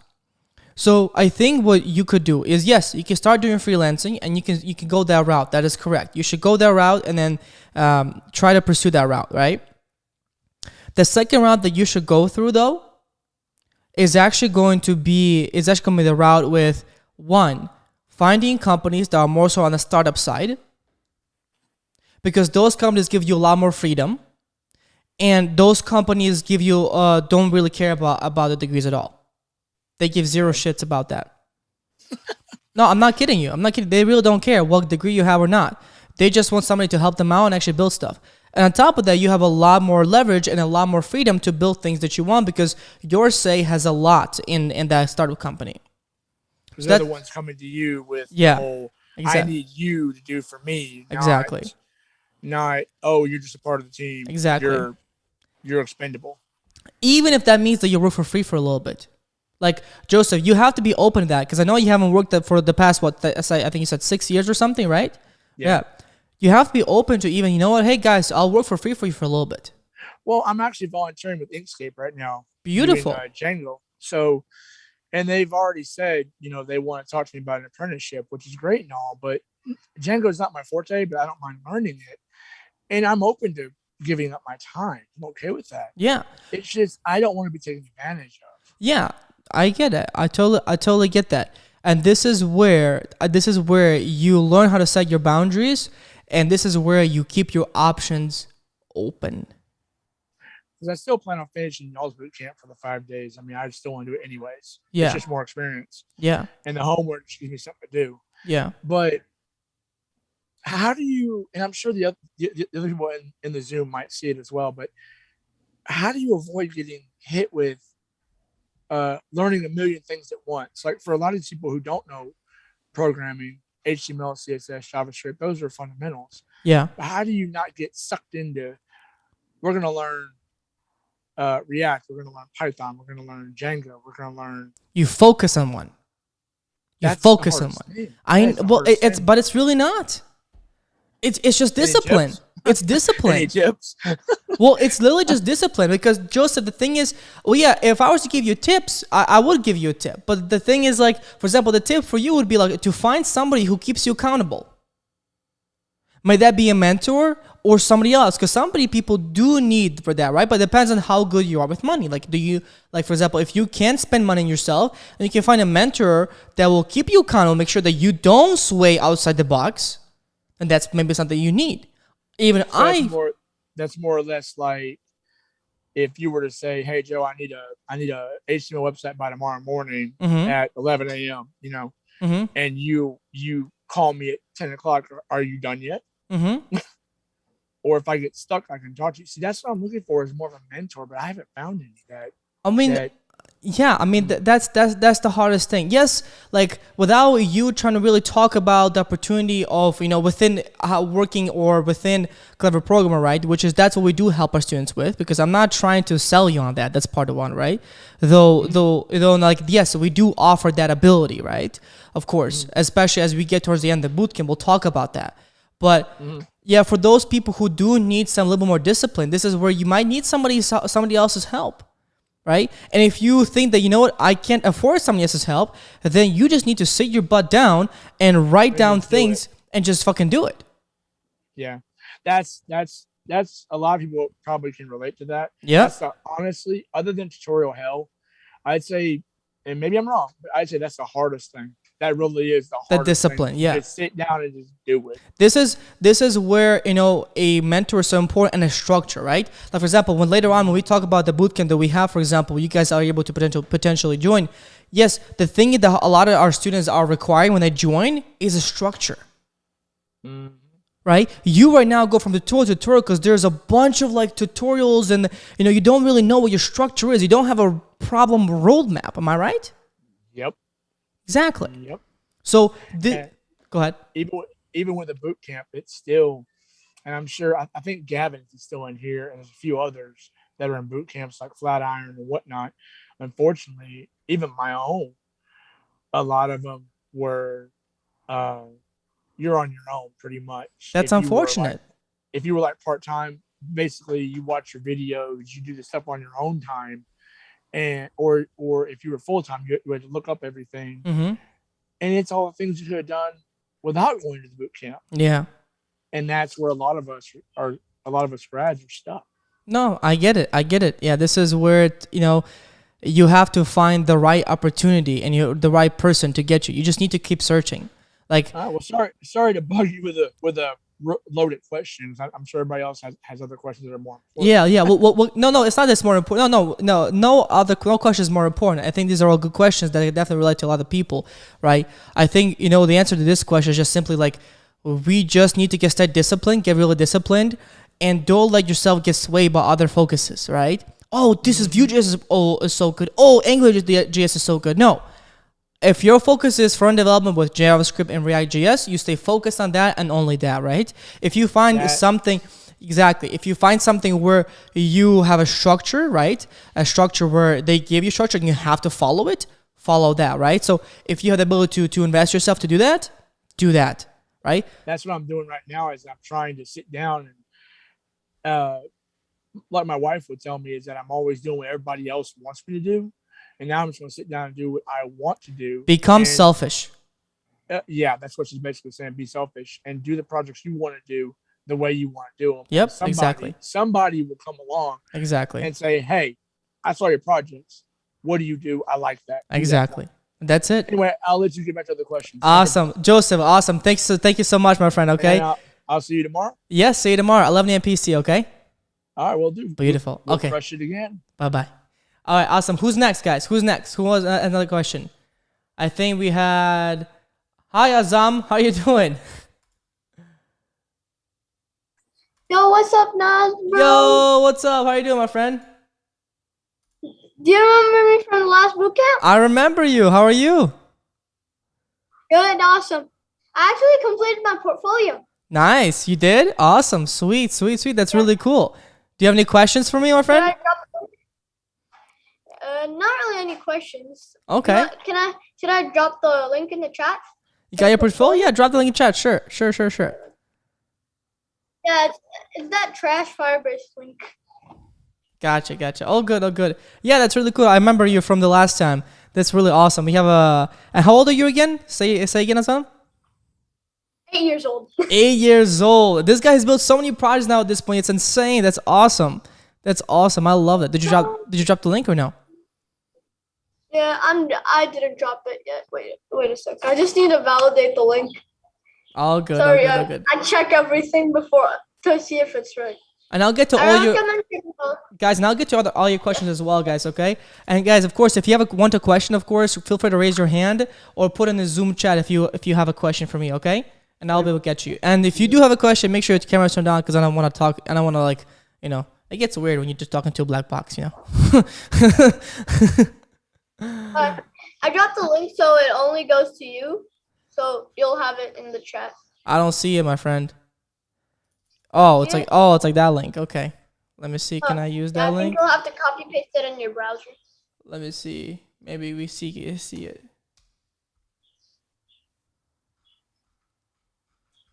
It's kind of there, but it's also kind of broken. So how does it look? Does it? I think it's taking a while to load. It's not even Yeah. while to load. I mean, I have like a lightning fast computer, so I popped open my brother. Boom! I literally just typed the Dang, link, that's boom, awesome. That's awesome. Yeah, for some reason on my end that's not loading very much. I don't know. You might want to check that. But yeah, I think check that, Azam, and then we'll be able to get back to you next time, okay? But in the meantime, I just want to get to anybody who has a question, okay? Yeah, I even did algorithms. Like I Nice. implemented my own algorithm. Yeah. And then like I tried quicksort, and then literally, I literally was just starting the for loop, and literally I failed. Yeah. So then the first thing I did was a bubble sort algorithm in Python. And then I went on free code camp. I tried to, and then it told me you need to implement it in JavaScript. I'm like, oh my god. I tried it. I was like, this should work. I ran the tests. Guess what? Only one of the tests failed.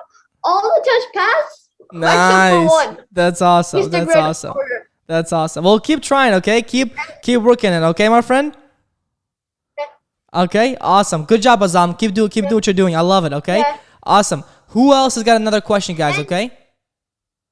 Let me see. Who's got it? Beck, how are you doing, how are you doing, Beck? Wait, no, hold on. Hold on. I'm trying to click on it. Go ahead, Beck. You got it? Oh, hold on. What's wrong? I can't hear you.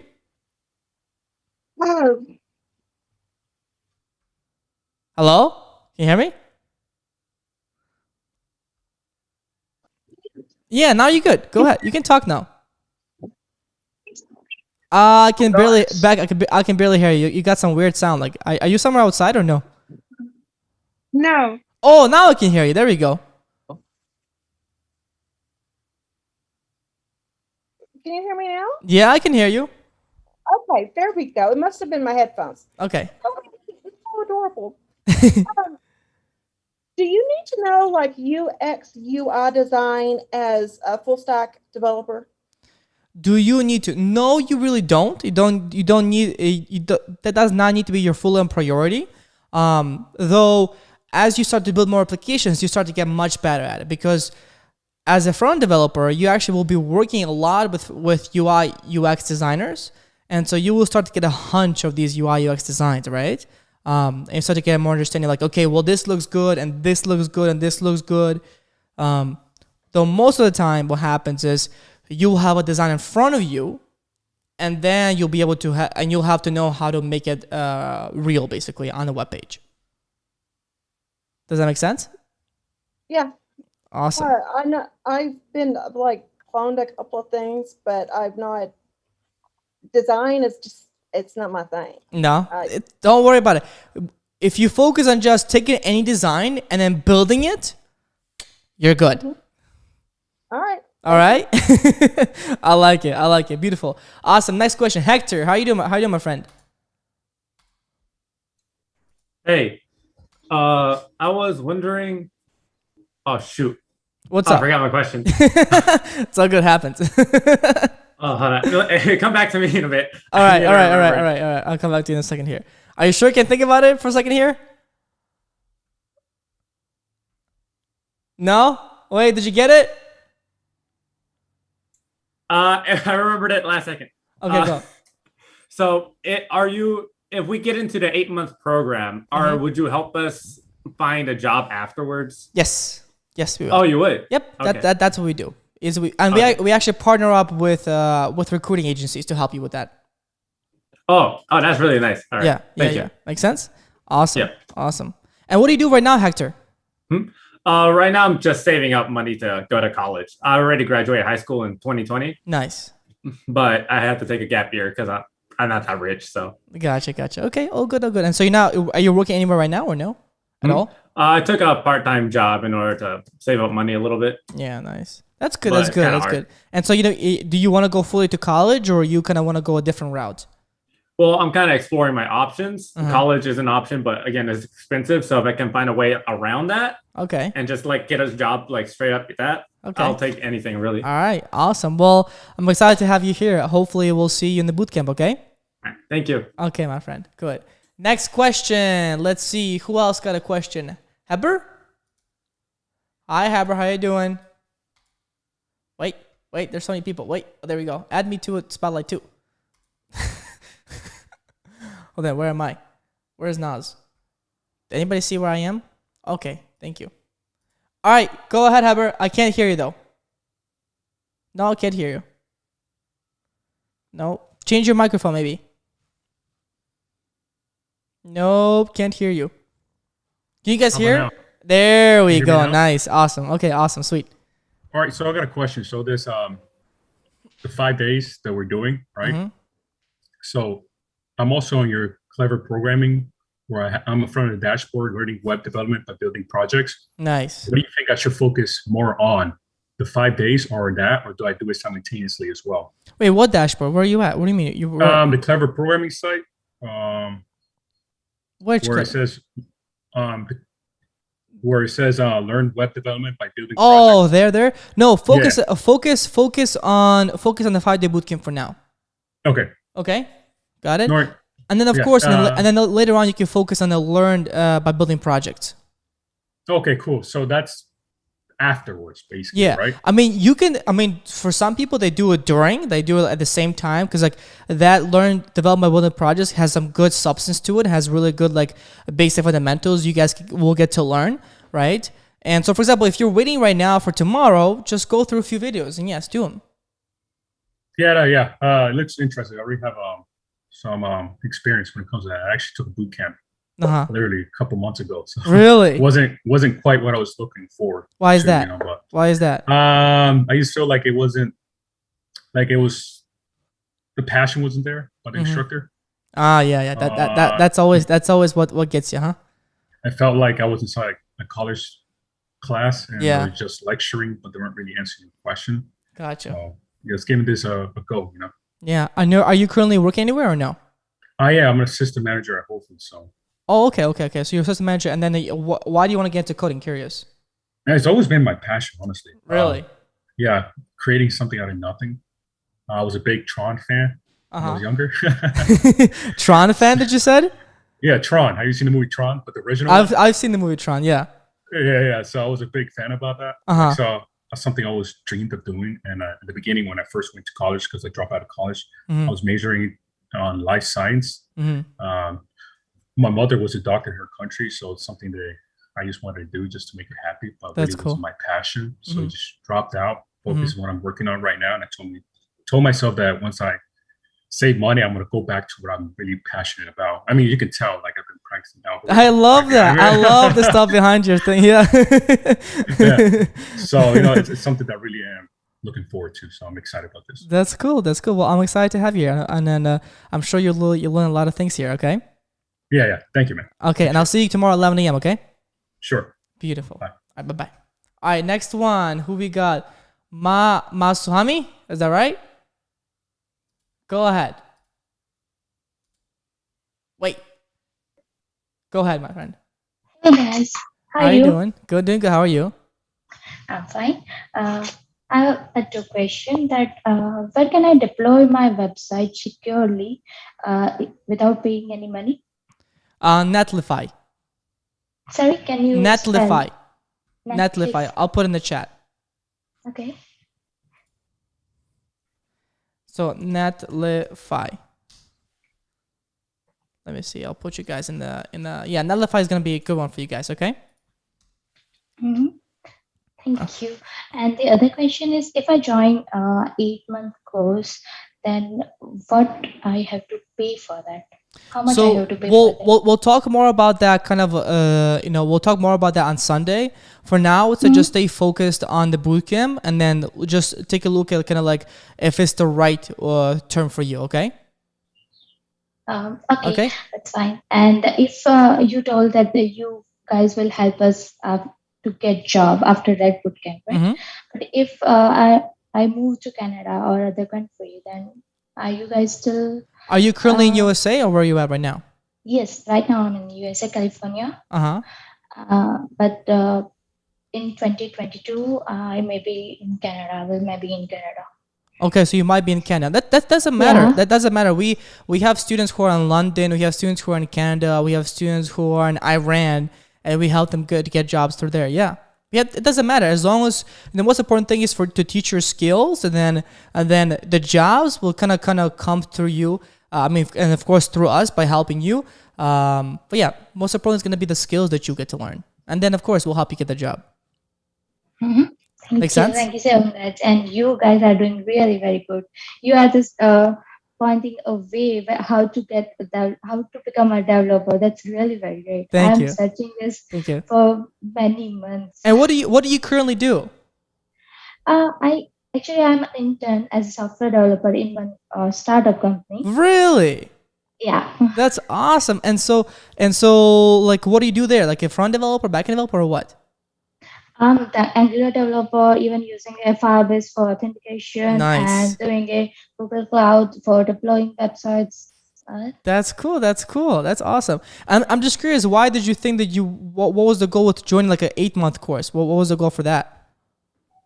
I want to become a full stack developer. Okay. And as I'm literally, I did a front-end developer for 4 years, but I think it is just a few things to become a great.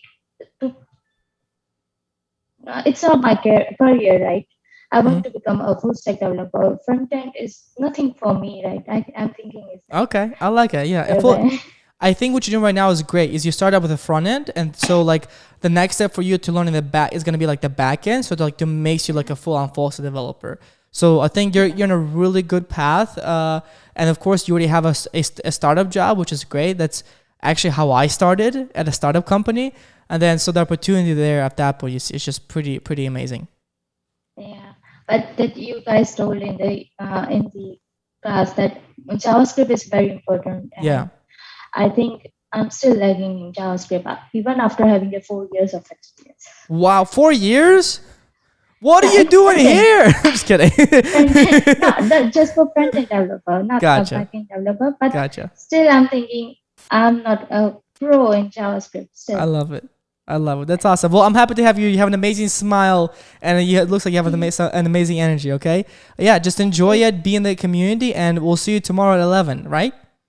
Right. Beautiful. Awesome. Thank you. All right, next one. Go ahead, Amanda, help me out with who's next. Let me see who else we got. Let me go here. Who's got? Yo, Dave. Dave, go ahead, Dave. Dave Leck. Let's see if we can spell it. Feel free to unmute yourself. Ba. Go ahead, hello. Dave. Hi, hey, Dave. Naz, how you doing? You had a question for me? Well, I just wanted to say hello and enjoyed all your videos here and learning a lot in Fullstack mastery. Beautiful. What kind of project are you building right now? I'm still working on that project we talked about. Oh, that project? Nice. He's building a crossword puzzle. No, not a crossword. Is it called? What is it called? Crossword puzzle. Advanced Connect, which is like a big crossword. What's it called? Puzzle. It's like a tic-tac-toe, but you have to connect X amount of pieces in line. It's built all in React. But in the same sense, it'll have chat, and it allows up to like X amount of players. And the person who creates that game will set the options and boundaries for that game. That's awesome. I love it. That's really cool. Yeah, I mean, keep doing that. We would love to see it in the bootcamp at some point here, or in this coding bootcamp. Okay. But at the same time, I just got done with that hard part of Fullstack mastery. By the way. No. Oh, really? Yep. Which hard part? We're over to the fun part now. Oh, okay. The React.js portion? Yep. Yeah. You just got done with the fundamentals. That's awesome. Yeah, for sure. Yeah, just so you guys know, Dave Leck is actually in the Fullstack mastery here, but in the bootcamp here. And been developer for how many years now you are? 10 years with the web, but I'm still learning a lot. Even as a experienced developer, there's stuff in there that I haven't even heard of before that I'm learning about. That's good. I'm happy to hear that. Yep. Awesome, Dave. I'm gonna go give some other people who are even to ask questions. Okay, but thank you so much for jumping on. Okay. Yep. Talk to Awesome. you later. Thank you, Dave. Bye bye. All right, who's next? All right, Louis. How are you doing, my friend? Hello. Hold on. Let me go ahead. I'll let you unmute yourself. Go ahead. My bad. Oh, good. Go ahead. How are you? Doing good. How are you? Yeah, I'm doing well. Here in New York, and you're in New York? Yeah, I'm in Queens, New York. I'm actually about 6 minutes away from JFK. Oh, dang! I love that. Yeah. Okay. Awesome. So, what's your question, my friend? So, I just had a quick question because I did a lot of VMware support, Cisco domain deployment and support, but never kind of worked on the software side, right? Software development on it. So, but that's always something that had me interested. So I'm kind of starting up right now. So what are some of the things that I would need to kind of look at in order for me to get better at understanding and doing things from scratch? Because that's one of the things, like a lot of people doing projects from scratch, it's a little bit of a problem. Like I love baseball, right? And we do have a site for the team, but it's very basic. And so one of the things that I wanted to do was basically look at the code and basically update the site to look and feel better, have better functionality.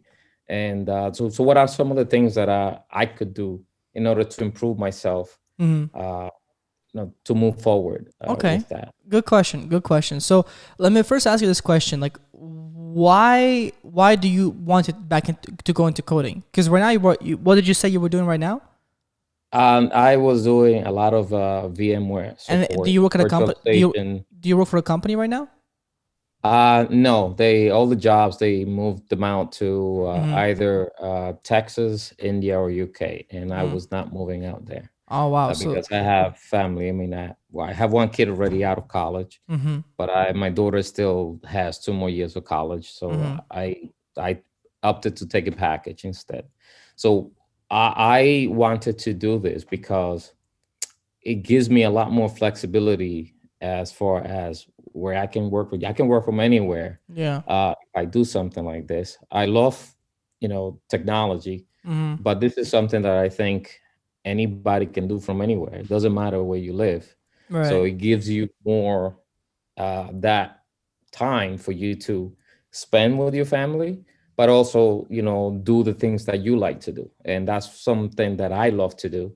That's true. And it will give me a lot more freedom in, I could just retire now, but I can't just sit home. You're antsy. You're antsy, huh?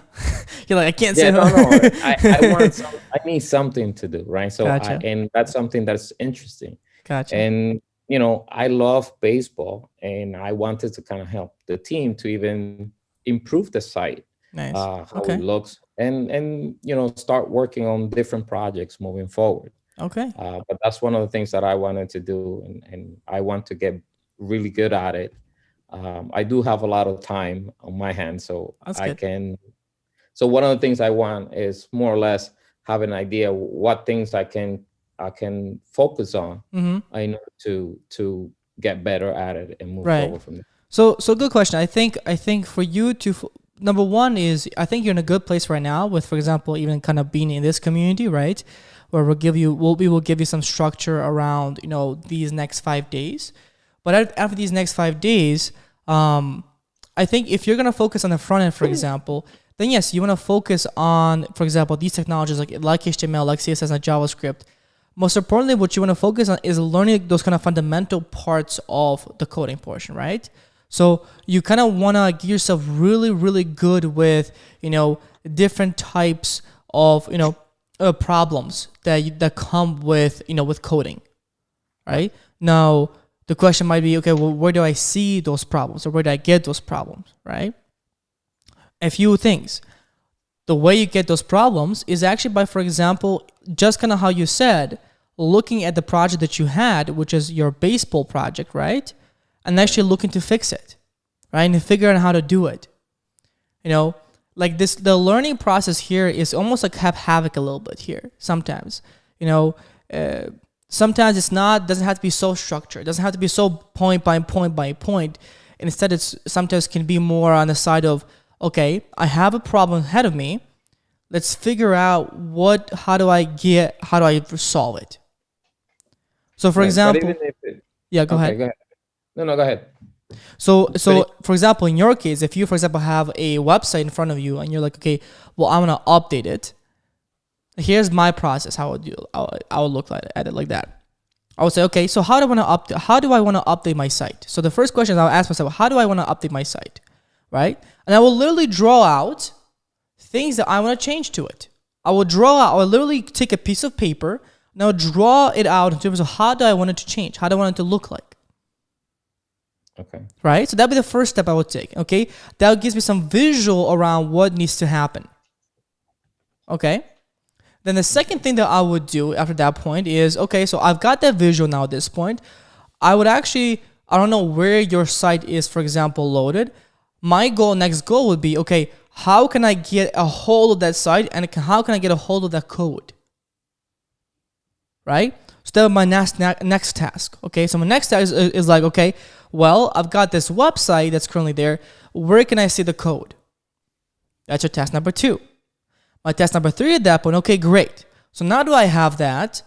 What do I need to do? Where in the code, or how do I need to change it up in terms of the code, on the coding portion? Now this is where you might be stuck, am I right? Yes. Okay. So now at this point where, okay, there's 2 steps. The first step is that you just kind of divide your little problem into small pieces, and you think, and you ask yourself the questions. Okay, let's just say you need to change the header, right? You figure out, okay, how do I change the header in a website? So you go to Google, okay, creating a header in a website. You type in creating header for a website, and you start to see code. You start to see people doing different types of headers, right? Right. You start to see different examples, and you implement that, right? That's your first pathway. So kind of like more so backtracking, right? You have the problem, and you're trying to go backtrack from it. The second pathway is, okay, I see what I need to do. I'm going to give it a pause, and instead I'm going to learn some basic things around coding. So maybe I would go to free code camp, and I'll learn some basic HTML, some basic CSS, and some basic JavaScript. Okay, because there are pathways to that, right? And then at that point, what I might do is maybe after that, what I might do also is maybe I might, at the same time, I might join a 5-day coding bootcamp, which you are in right now. And so now I'm going to try and apply those skills, my HTML, CSS skills, to JavaScript, right? I now learn how to create a simple website, or apply those skills to the website, not JavaScript, but to the website. So now maybe you'll learn how to build a few projects with me, right? Now it's time to apply that knowledge towards other things by yourself. I got you. And so that's the process I would take. Make sense? Thank you. No, makes sense. Thanks a lot for the explanation. I think, putting a big problem into small pieces. Yeah. It becomes easier to actually correct. 100%. 100%. Literally just like whenever one of the biggest things that I know as a good developer that my strength as a developer is being able to take a big problem and then split it up into multiple pieces. Thank you. That's what a lot of people are struggling with, guys. A lot of you people on Zoom right now, on YouTube, that's your struggle, right? But that's actually a biggest game changer for any developer. Like, I have managers who would come to me like, "Yo, Naz, can you come into the room? Because there's a bunch of these, business people and even developers that nobody knows how to solve something." That's because you guys are looking too much from a higher point of view at this one humongous problem. It's like, for example, if you were to build a building. If you're building a building and all you saw was just a huge building you need to build, you'd be like, holy shit, how am I supposed to do this? True. But versus if you were to build a building, you start off from, okay, well, let's first build the structure of the building, the foundation behind the layer. Let's then build the beams, okay? Then let's go ahead and build the walls around it, right? And then we can build the things on the inside, right? So like it becomes a lot easier, right? Right. So that's how you want to think of this. That's how you want to think of coding as well. Cool. Awesome, Louis. Thank you much. Okay, awesome, Louis. Well, I'll see you tomorrow at 11 a.m. PST, okay? Indeed. We'll be there. Okay, bye-bye. Have a good day. Bye-bye. Thanks. Next up, let's see. Alex, go ahead. What's up, Naz? How you doing, we my spoke a friend? little bit over Facebook. All right, man. All right. Oh, How are yeah, you? Alex Bishop, is that right? Yeah. Hey, let's go. Okay, awesome. All right, man. So I got some questions, and I know we can't cover everything in 5 days, obviously. Of course not. Are we going to go over like algorithms and like database stuff and stuff like that, or? So yes, we will cover. Is that going to be in like the? We will cover databases. So the data structures, that's an 8-month course, okay? But we will cover some databases because again, it's really hard to cover all of that in these next 4 days, or even the 3 days of coding. It's really hard to do that. Right. But we will cover, like, for example, data structures like arrays and objects, and we will cover databases like Firebase as well. Cool. Make sense? Cool. And then, Makes so sense. most importantly, I think you'll just see the possibilities that you can have with coding. And then you'll be able to actually build something fully by yourself as well to be like, oh, shit, I can actually do this. You know what I mean? So you kind of see in the big picture, and then we'll step back and be like, okay, let's make this big picture so solid, and let's start building those building blocks one by one. Sounds good, man. Sounds good? Sounds good to me. Awesome. Where are you from, Alex? I'm in Jersey. You're in Jersey, really? Wow, so many people from New York and New Jersey. I don't know what are you guys all doing here? I don't understand. Like, so many students are from that side, Yeah, man. I don't get it. We're all trying to make it over there. That's where it's all at. And what do you currently do, Alex? Silicon Valley. It's going, Jacob. What do you currently do, Alex? I'm a volunteer firefighter, and I. Oh yeah, that's right. Here in Jersey. Yeah, you're a firefighter, right? And so why did you want to switch the career? It's dangerous work for one. Mm-hmm. Two, like I said before, like it's not really thought-provoking work. It's kind of just like you do the same thing over and over. Mm-hmm. You are solving problems, but it's kind of like it's in a different sense. And yeah. I kind of prefer this kind of stuff. I've tried to do my own like small projects and stuff like that. Gotcha. Yeah, man, it's pretty much cool. it. So what was what's the reason now to get into coding? Well, like I said, I like to build my own projects. I have like a lot of ideas. I'm also an entrepreneur. Like I run like a stock market group. And, no way, really? Yeah. I'm into stock market as well. Oh, okay. Cool, yeah. Man, cool. Yeah. One thing that's making a lot of money is algorithmic platforms. Oh, interesting. That are like giving you buy and sell signals. That's something I want to build on my own because when you get a quote from some of these places, they're charging you like $25,000 for a project like that. You're kidding, really? So, yeah, man. Wow. Yeah, it's expensive. So yeah, that's basically kind of what I'm looking at, like my own like my own projects and working full-time job. So that's awesome. That's sweet. Oh, well, I'm pumped to have you here. I think it's really cool that you're doing this, the fact that you're putting the time into it and you're working hard towards it. I'm excited to see what you do in these next 3 days. Give it your all and show me what you got. Yes, sir. Awesome. All right, Alex. I'll see you tomorrow at 11, okay? See you then. Okay, bye-bye. Okay, next up, let me see. Let's see. Who else we got? Anybody have any questions? Habib, you've been raising your hand for quite a while now. Go ahead.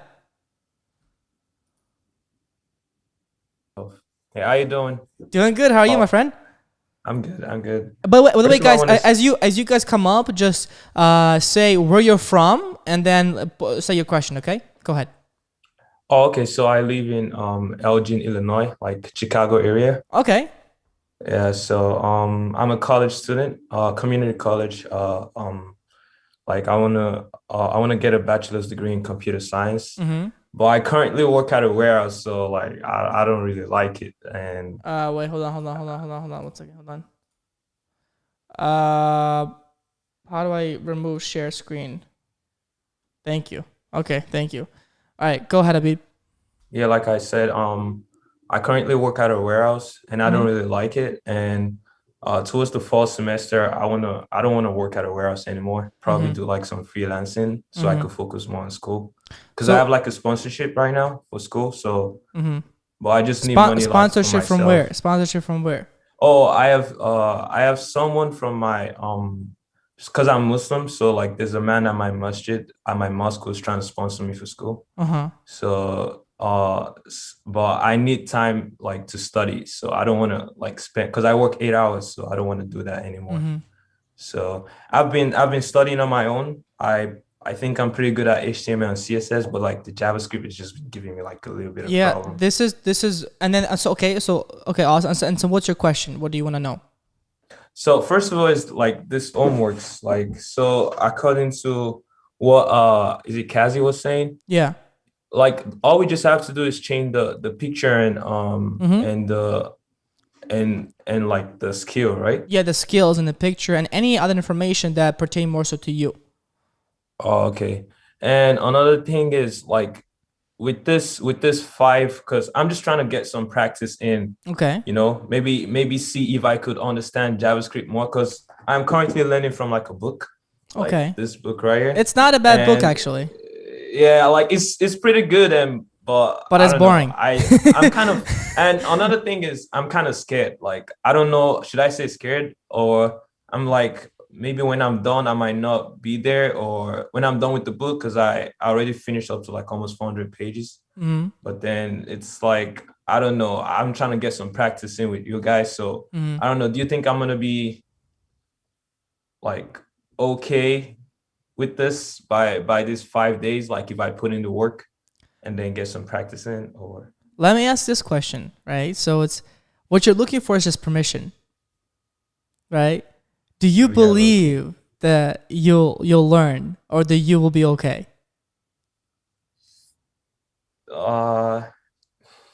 That's the thing. I don't know. I think if I put in more work, like if I put in a lot of work, like nothing is impossible. Of course. So. There you go. There's your answer.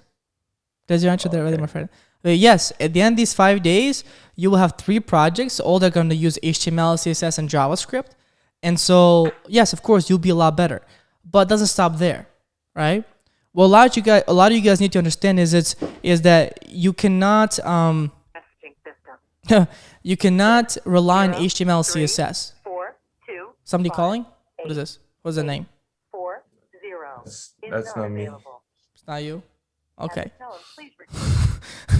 At the tone, please record your message. And if you finish recording, press 1 for more options.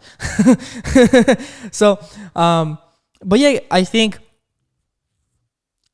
HTML, CSS should not be your focus right now. Yeah, I know. That's what I'm saying. Like JavaScript is where I'm having like problems. So I'm thinking if I could like get some things from this 5 day. Well, yes, of course. Plus, did you get the free course that we have when you join, or no? No. So basically when you join, you get a 11-hour course that's part of it as well, right? So if you don't, are you in our texting community, Habib? Texting? Yeah. I think I got a message from you yesterday. Got a message? Nice. Okay, awesome. So make sure you're there and just say, hey, can I get the course as well? Okay. Most important thing for you guys is going to be the following. You need to take every single project that we currently give you and modify it. And then learn how to modify it, right? Right? Okay. You'll build 3 projects, but it's not going to stop there. That's not the only thing you need to do. Then you need to go back and learn the fundamentals and start doing projects by yourself. So one of the biggest things I think you can do after this coding bootcamp, right, is actually going to be to is actually going to be, hey, you know what? Let me think of a project that I can build by myself. Like, what's a project that can help other people that you have always wanted to do? Any idea you potentially have? I mean, I was thinking of getting like a website for my barber. For who? For my barber. For your barber? Where I get my, yeah. Bro, there you go. No, that's perfect. Go up to your barber and say, hey, you know what? I'm learning how to code. Can I build a website for you? Like, how much purpose will that give you? Yeah, I'm trying to get something real, you know what I'm saying? And if I could get from there, maybe just like, I know a couple of restaurants around me that don't have a website as well. And I was just looking up something and it says like, just make it for them and just tell them, you know what I'm saying? So I don't know. Be like, yo, you know, give me some free haircuts and I'll build you a website. That's what's up. You know? Okay, so I also heard like I think one of the guys you spoke to, I forgot his name. He was talking about something and then you told him to like pause for a little bit and then focus more on this 5-day coding bootcamp. Is that the 11-hour course you were talking about? Yeah, that's the one I was talking about. Yeah. Oh, okay. Yeah. Did you say like I would get a text or what do I have to do? Yeah, just text us or the number that we texted you. Text us, hey, can I get access to the course? Oh, okay. Thank you. Thanks a lot. Awesome. That's my question. Awesome. I really appreciate, like, I'm really pumped. I really want to get into this. That's awesome. I've been watching you guys' video, even with the other guy from the UK. I forgot his name. Sunny? Yeah, Sunny. I watch his videos as well. I don't code along, but usually, like, when I'm at work, I'm just thinking about it and just watching his videos. But I want to make sure, guys, it's not just about the watching. Just actually do code along, okay? Very important. No matter who's you're watching, him or us or any other channel, code along. Right? Because you can't drive a car but listening how to drive a car. You can't learn how to drive a car if you just listen. If somebody tells you, okay, Naz, you gotta turn the wheel, you know, to left. Like, it doesn't work that way. You know? Well, that's because I'm focusing more on the book. And I just watch that while I'm at work or something just to engage my mind. But, you know, I don't want to be all around the place like that's good. That's good too. That's good too. So if you're focused on the book, then focus on the book. Yeah. If that's good too. I see what you mean. If you're focused on the book, then yeah, focus on the book. And then, of course, you know, you can sway a little bit. For example, if you're in this 5-day coding bootcamp where you're learning JavaScript, HTML, and CSS, it's a good avenue because you're now going way too far. I'm gonna pause the book right now. I'm gonna put the book away for now. Okay, good. I have a good feeling about this, to be honest. Good, awesome. Well, let's see what you got. I'm really excited for you to build these next 3 projects and just have fun. And I'll see what you got for the projects and how your skills are. All right. Thanks. Thanks okay. a lot. Awesome. Okay. Have a good day. I'll see you tomorrow at 11 a.m. Okay. All right, next question, Neo. Hi again. So I was just wondering, I was looking at the Facebook group. I can't find the post for where we're submitting. So Amanath, who's actually in here, he's gonna, as soon as we get off this call, he's gonna make the post. Okay. Awesome. And then to submit it, it's on Airtable. So there will be a link. You guys will submit the link to there, and then you guys will also post it as a Facebook comment. Okay, so there will be a post. So and then in that Facebook comment, just make a Facebook comment underneath that post. Okay, guys. Okay. Make sense? So and then so the link to Airtable will also be on Facebook, right? Yes. Okay. Perfect. Yes. Awesome. Thanks. Cool. All right. Next up, we have Joseph. Hi, Joseph. How you doing? Doing good. How are you? Good. I'm from California. Oh, no way. Okay, let's go California. I have like one question. Okay. Do we have to use you guys' portfolio project if you already have one made? Because I'm in a coding bootcamp right now. No, it's fine. That's fine. No, it's fine. If you have another portfolio, just use that one. It's all just for anybody who doesn't have a portfolio. Okay. Yeah, that was just the only question. Awesome, sweet. And how long you been coding now? Since March. Well, I started in 2019, but I stopped because I had a kid. And then I started this bootcamp in March, and then I actually graduate from the front end next month, and then back in August. Oh, dang. That's sweet. That's sweet. And so what do you currently do? Right now, I just I'm getting unemployment. So I just like every day I'm coding for like 15 hours a day, you know. Hey, that's what I'm talking about. Yeah, I'm staying busy. That's good. And what do you know so far? I know Bootstrap, React, React Native. Do you know JavaScript? Oh yeah, JavaScript. Yeah, okay, I know good. JavaScript. I'm like, But I damn, still you, wanna. you jump like, you know. Okay. I still want to, progress in JavaScript because like the promises are kind of tricky a little bit. Mm-hmm. So what else? What else is tricky for you? I'm just curious. Like, what else do you know? For example, the crazy data structures like linked lists and stacks and queues. No. See, they didn't go over that. Everything has just been like from free code camp or like something else. I've been doing stuff like that.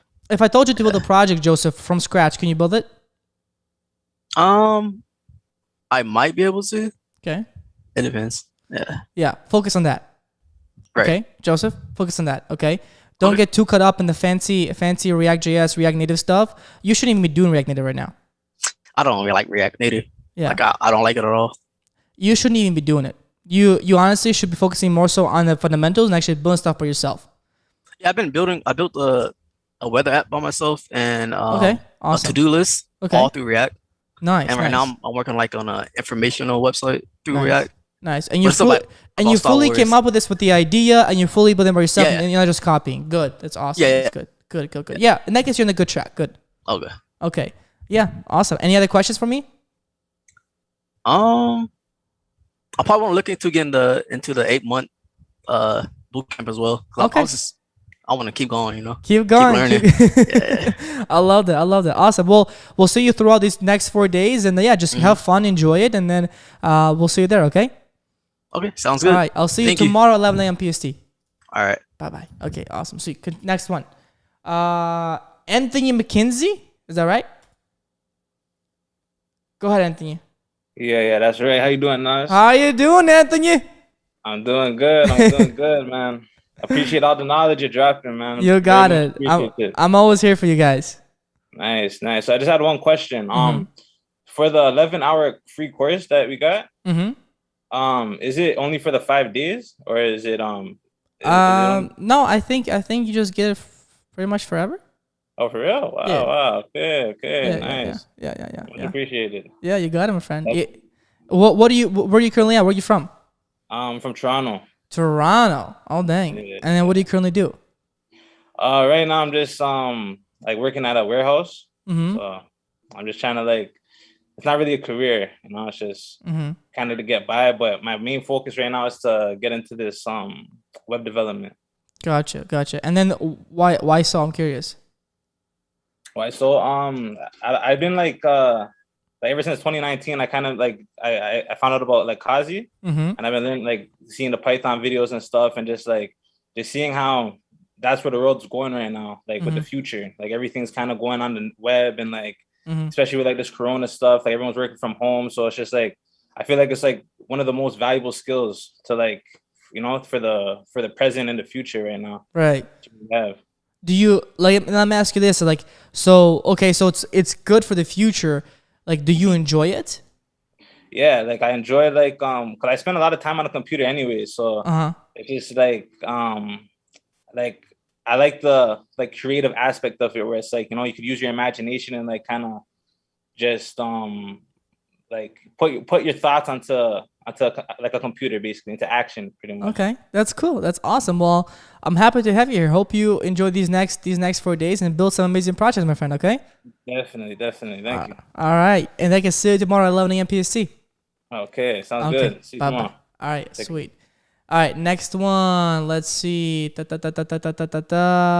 Holly. Hi, Holly. Hi. How are you doing? Hello. Good. Yeah. I'm from Melbourne, Australia. Australia? No way. Yeah. My coach is from Australia, actually. Okay, go ahead. Yeah. So yeah, my questions is I feel all the information is on the Facebook group, and I've been trying to join for quite couple of times, and I don't know why it's not been approved. Then you mentioned I think with Heartbeat previously, with the text message as well. Okay. I tried to send text message, like I don't get any response either. Okay. Is it because I sent from an overseas number, not a US number? I don't know honestly, but yeah, if you're in the Facebook group, Amanath, can you help out and just approve Holly? That'd be great. Yeah. Yeah, because I feel like there's a lot of information in the group and kind of missing out with whatever Yeah, for you sure. guys been doing, because I think that's got to be the main channel. Okay, awesome. Yeah, definitely. Yeah, I think we'll be able to help you out. Just we'll approve you. Okay. Okay, great. Awesome. Do you have any other questions? Maybe just about the JavaScript. Is there any particular like I know there's a lot of kind of JavaScript. So which one that we gotta like hit in first, and what's gonna be like the next one? I think for you the most important thing is actually just focus just on the first JavaScript, just like on JavaScript itself, HTML, CSS. The other stuff like React.js, just keep that on the focus for later. Okay.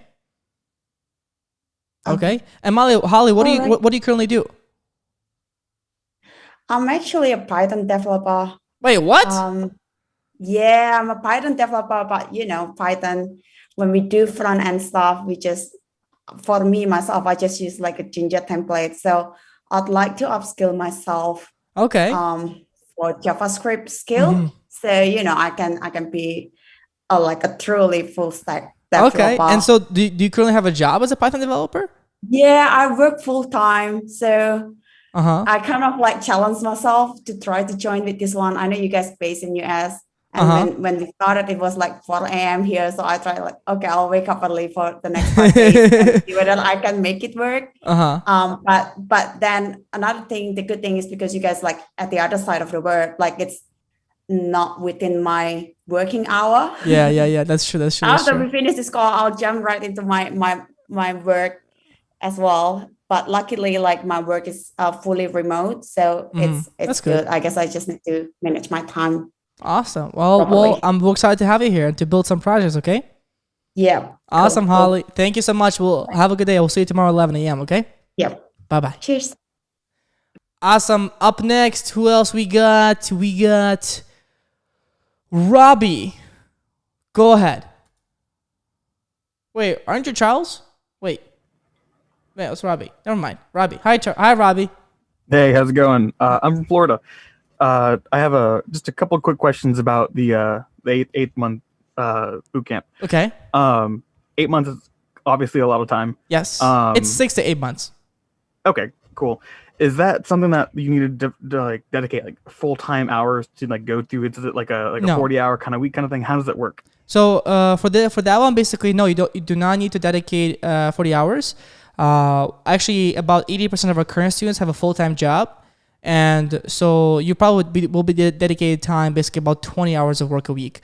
And it's mostly time after your work. So do you currently have a full-time job right now? Yeah, I work full-time and I'm technically working now. You're working where? What's your current job? I do tech support. Tech support. Oh yeah, I remember. Okay, I remember that. Yeah, that's right. So yeah, like for example, our coaching calls that in this the 6 to 8 months boot camp, the goal is for students who are people who currently have a job, right? So the goal for that one will be you'll be joining coaching calls after 5 p.m. PST. What time zone are you in? Eastern. So your time will actually be 8 p.m. Okay. And it's about like you'll be having around 4 coaching calls a week. Okay. Does that make sense? Yeah, that makes sense. My only other question was I see that there is financing available, which is fantastic. Mm-hmm. Do you guys also take like FAFSA or any kind of federal aid? We don't do, unfortunately, we don't. I wish we did, but no bootcamp is able to do that because they're not like a university, approved university. So we just kind of, teach you the things that you should learn. That's it. Okay. So yeah. Yeah, gotcha. Well, that was it for me. I appreciate it. Awesome. Thank you, Robbie. Have yourself a good day, and we'll see you tomorrow, right? Yes, sir. I'll be there. All right. Awesome. We'll see you tomorrow. Take Bye. care. All right. Next up. Let me see. Who's next? Anybody had any questions? Let me see. Keep going. All right. Cool. We have Ahmed. How are you doing, my friend? Hello? Who? Oh, you. Wait, no. Hold on. Hey, Yohan, I'll call you on you next, okay? Yohan. Ahmed. Hi, Ahmed. How you doing?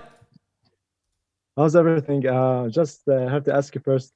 Am I allowed at this video call? Because actually I'm from Lebanon, and I had to turn on the VPN so I Oh can get in. yeah, I know how that works out. Yeah, I get it. Okay. Hello? Oh no. Am I allowed, or should I leave? No, you're allowed. Why? Because Zoom is not letting me in the Oh in the first really? place. Really? No, it's all Yes. good. Just stay on. It's fine. Okay, and I was very excited. I submitted like to the Facebook group like for 4 to 5 times, and unfortunately I'm not getting accepted. Okay. Well, I think maybe Amal can help us out. Okay. Okay. Okay. My first question is, I really want to know what's my level. Like the main purpose for getting me in JavaScript is I like very much to solve problems. Mm-hmm.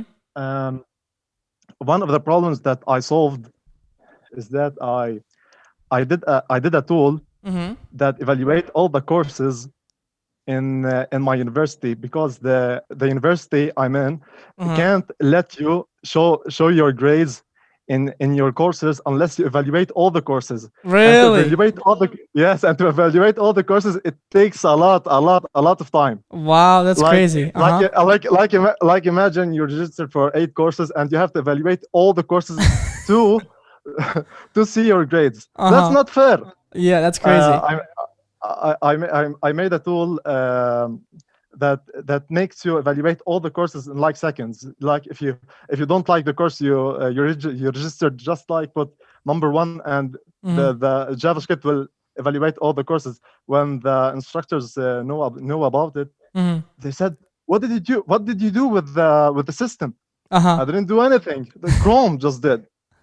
Google Chrome. That's funny. They thought like, I just want to know what's my level. I did like 5 to 6 projects. One with Java. So look, your level is still junior level, but you're in a good junior level. So you're a good junior level developer right now. You become more advanced as you actually work at a company. Okay, great. Okay, got it. So right now you're at a junior level, but you've got some really solid knowledge. And so for you getting the job wouldn't be that bad. Okay, I'm a computer science undergraduate. I still have like 1 year until I graduate. Okay, that's fine. That's fine. Yeah, that's fine. I mean, just keep searching for a job and so forth. Okay. Okay, great. Like if I go on with your course, like the 8 months course, I'm in Lebanon. How can I benefit from it? Like, of course, it can benefit. I can benefit a lot from its knowledge, but how can I get like jobs abroad? Well, okay, so for one thing, is abroad jobs is I know, for example, it might be harder for you, for example, because you're in a different country, right?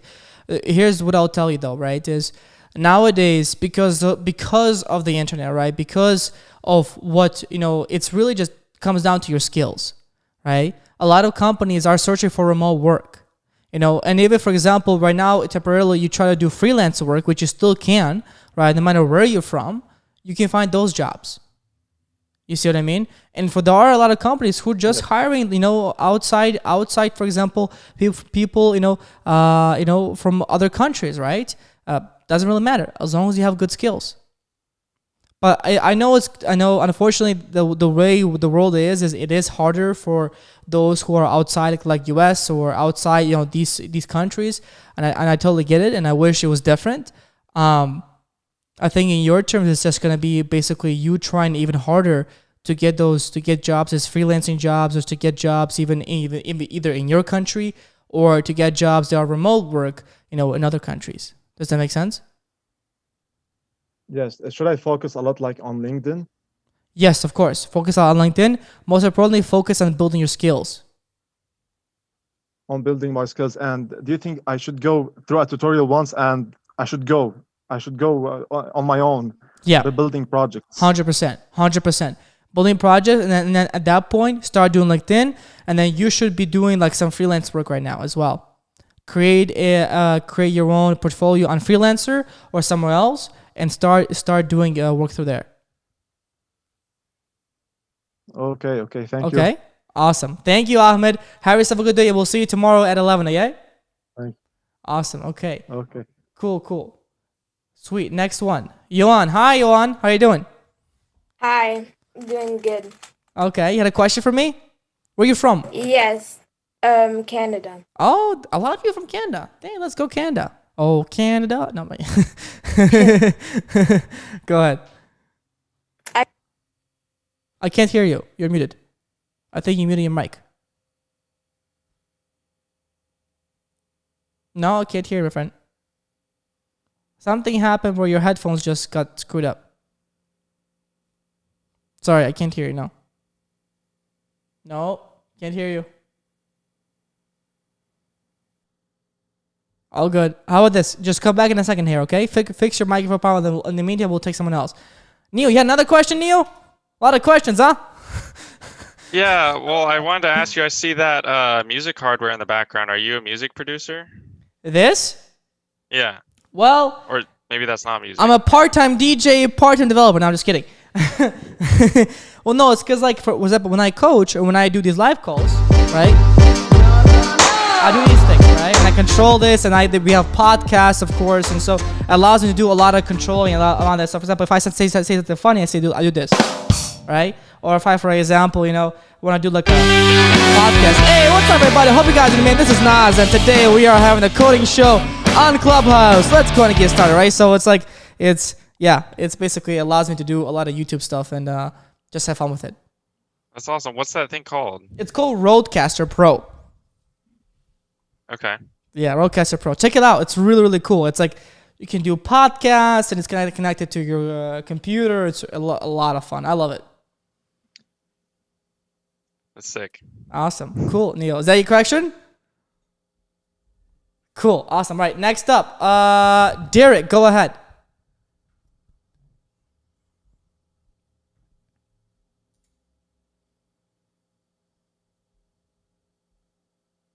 Hi, Derek. How are you doing, my friend?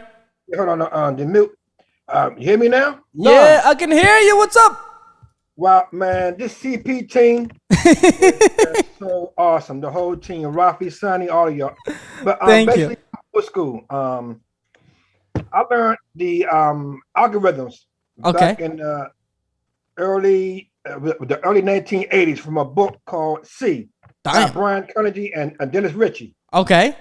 We learned linked lists, the bubble sort. Oh, the good stuff, huh? Right. So I've been in and out of programming. Then I got into basic. I made the Pac-Man game in 1983. Nice. I love it. Right. Then I got into hardware. I was doing right now, I fix computers right now. But I've been doing JavaScript websites for 20 years. Whoa. A lot. I mean, from the PHP to the ASP to the Java, MySQL database.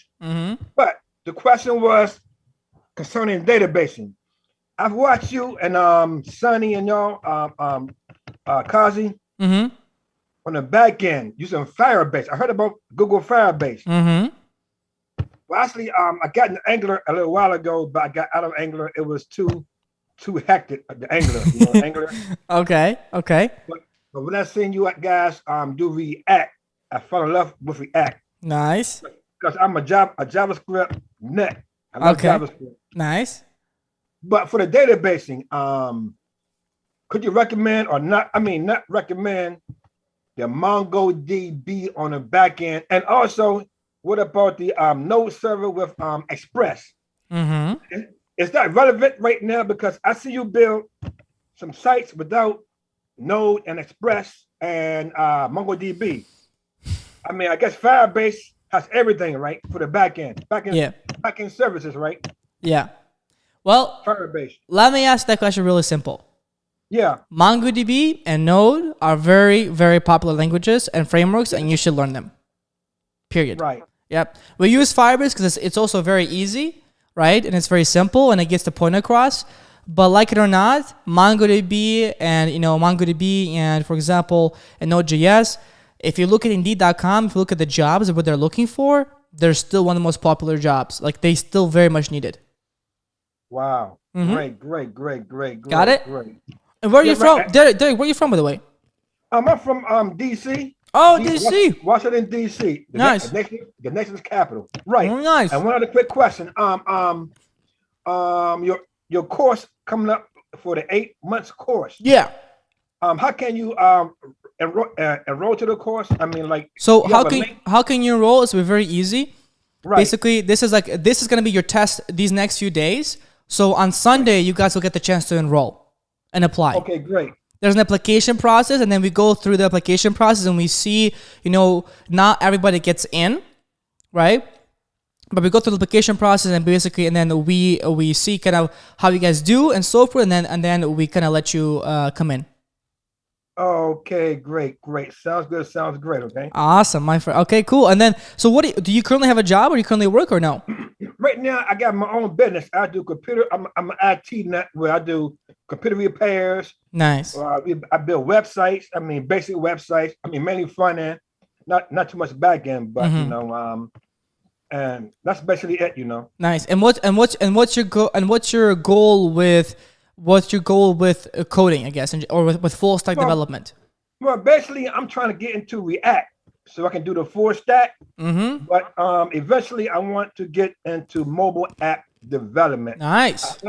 I did start off with native script, but if you know about a native script, mobile app development, it's kind of like a hybrid, similar to React Native and everything, right? A lot of JavaScript. I got you. I know what you're talking about. Okay. Right. So I guess I'm trying to get into mobile app development probably by 2022. Okay. Dang, that's awesome. I mean, yeah, this world is going very high on the mobile development side, and there's a lot of demand for it as well.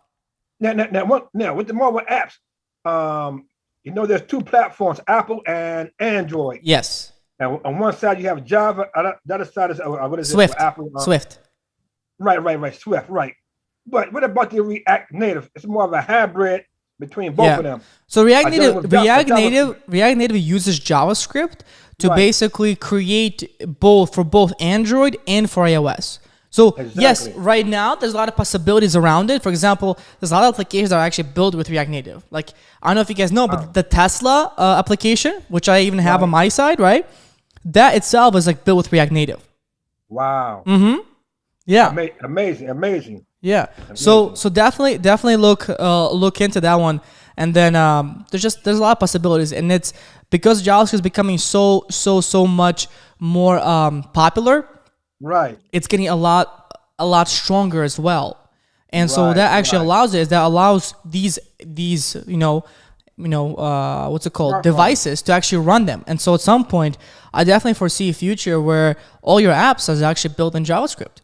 Right. I mean, JavaScript is everywhere. I mean, anytime you have a web, it's everywhere. Yeah, exactly. Right. And so, and one last question. I missed your course last year. I was very busy. The Profit with JavaScript. Okay. I mean, is that course still available? Is it what? With JavaScript. Yeah, it's still available. It's still available, 100%. So how can we find that link on your page? Go to cleverprogram.com, and there will be a link over there.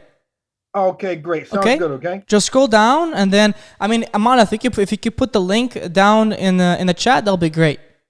Okay, great. Sounds good, there, Naz. Awesome. Thank you, Derek. CP number 1. Thank you. Let's go. Wait.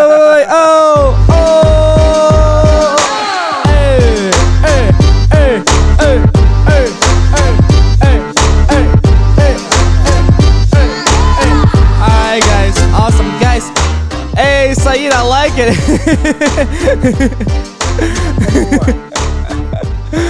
Guys, at this point, this has been a lot of fun, guys.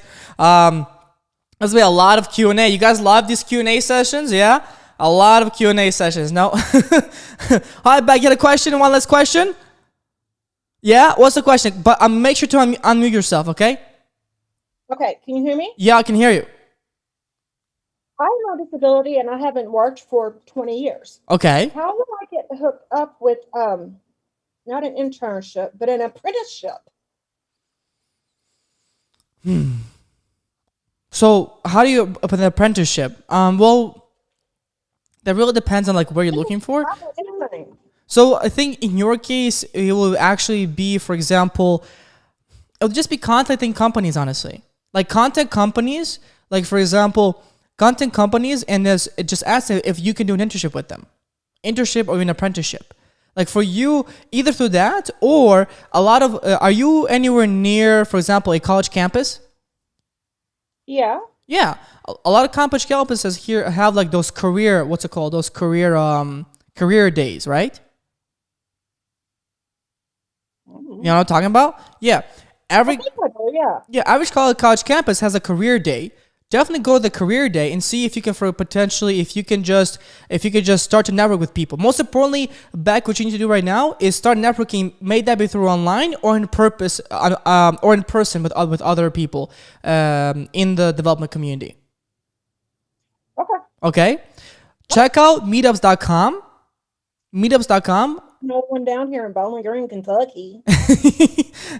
Well, there's right now meetups.com with online meetups.com, so we can meet people online. Online. Huh?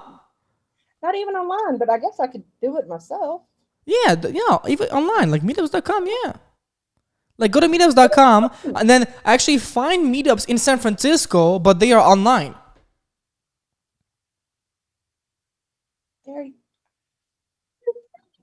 Hey, let's go. By the way, but yes, awesome. Okay, do that, okay? I definitely do. That's awesome. Okay. Awesome, thank you. One more quick one. Yeah, what's up? I will learn like the fundamentals of JavaScript, right? I got HTML, CSS. The next step would be JavaScript. Yes, that's the most important one. That's the most important one. Along with a lot of others.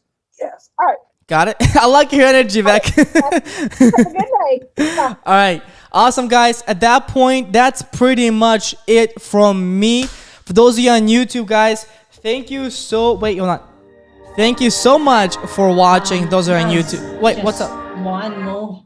One more? Okay, Yohan? Okay, go ahead, Yohan. Can you unmute yourself now? Hold on, let me get you on mute. Hold on, let me get you on mute. Go ahead, unmute yourself. Hello? Yes, go ahead. Hi, I just wanted to ask what I should learn next because I have learned HTML, CSS, and JavaScript. I also learned React, and I don't know like what's the next step. So I want to know what I should learn next to become like a full stack. How old are you right now? Oh, I'm 12. I like it. So look, you don't need to learn more things next. What you should be doing right now is building more projects. Okay. Okay? Forget, just practice what you learn right now with React.js, with JavaScript, and actually like let me ask you a question, like why are you encoding? I'm coding because it's fun. I like doing it. And also, yeah, I really like doing it and it's fun. That's good. So how about this? How about you build some fun projects? Have fun with it. Okay. Okay? Build some fun projects and then let's see what that leads you.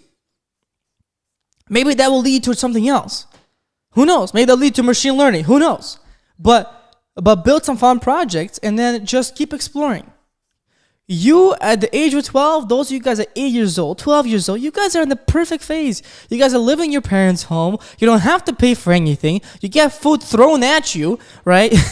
You know what I mean? So like enjoy this time and honestly just have fun and build some amazing projects by yourself fully. And I honestly just make other friends around it too. Okay. Got it? Yep. Awesome. Thank you, Yohan. I'll see you tomorrow at 11 a.m. PC, okay? All right. Beautiful. All right. One last question. Neo, you had another one? Neo. What was the other question you had, Neo? What's up, Neo? Hey, what's up? So, you were talking about you'll evaluate on Sunday, or not on Sunday, but like on whether Sunday. we get accepted. Yeah, on Sunday. Yeah. Yeah. Does that? So we'll find out. Is it going to be a 1-day turnaround? Like we'll find out that Sunday. Yep. 1-day turnaround. Yep. 1-day turnaround. Oh, nice. Okay. Yeah. Awesome. Okay. That's good to hear. Okay. Awesome, Neil. Cool. Thank you. Awesome, guys. All right, guys. At this point, that's pretty much it for me, guys. Holy moly, we've done 3 hours of stuff, of Q&As. We've done a lot of learning about the opportunity to become a developer. There's a lot more coming these next 4 days, so stay tuned. On that's pretty much it from me and from Clever Programmer team. Yeah. Hope you guys have a great day, and then we'll see you guys when? We'll see you when? Tomorrow at 11 a.m. PST. I'll see you guys there. All right. Hey. Have yourself a great day, guys. Bye-bye. Thank you so much. This was awesome. Do the homework, guys. Do the homework. Very, very important.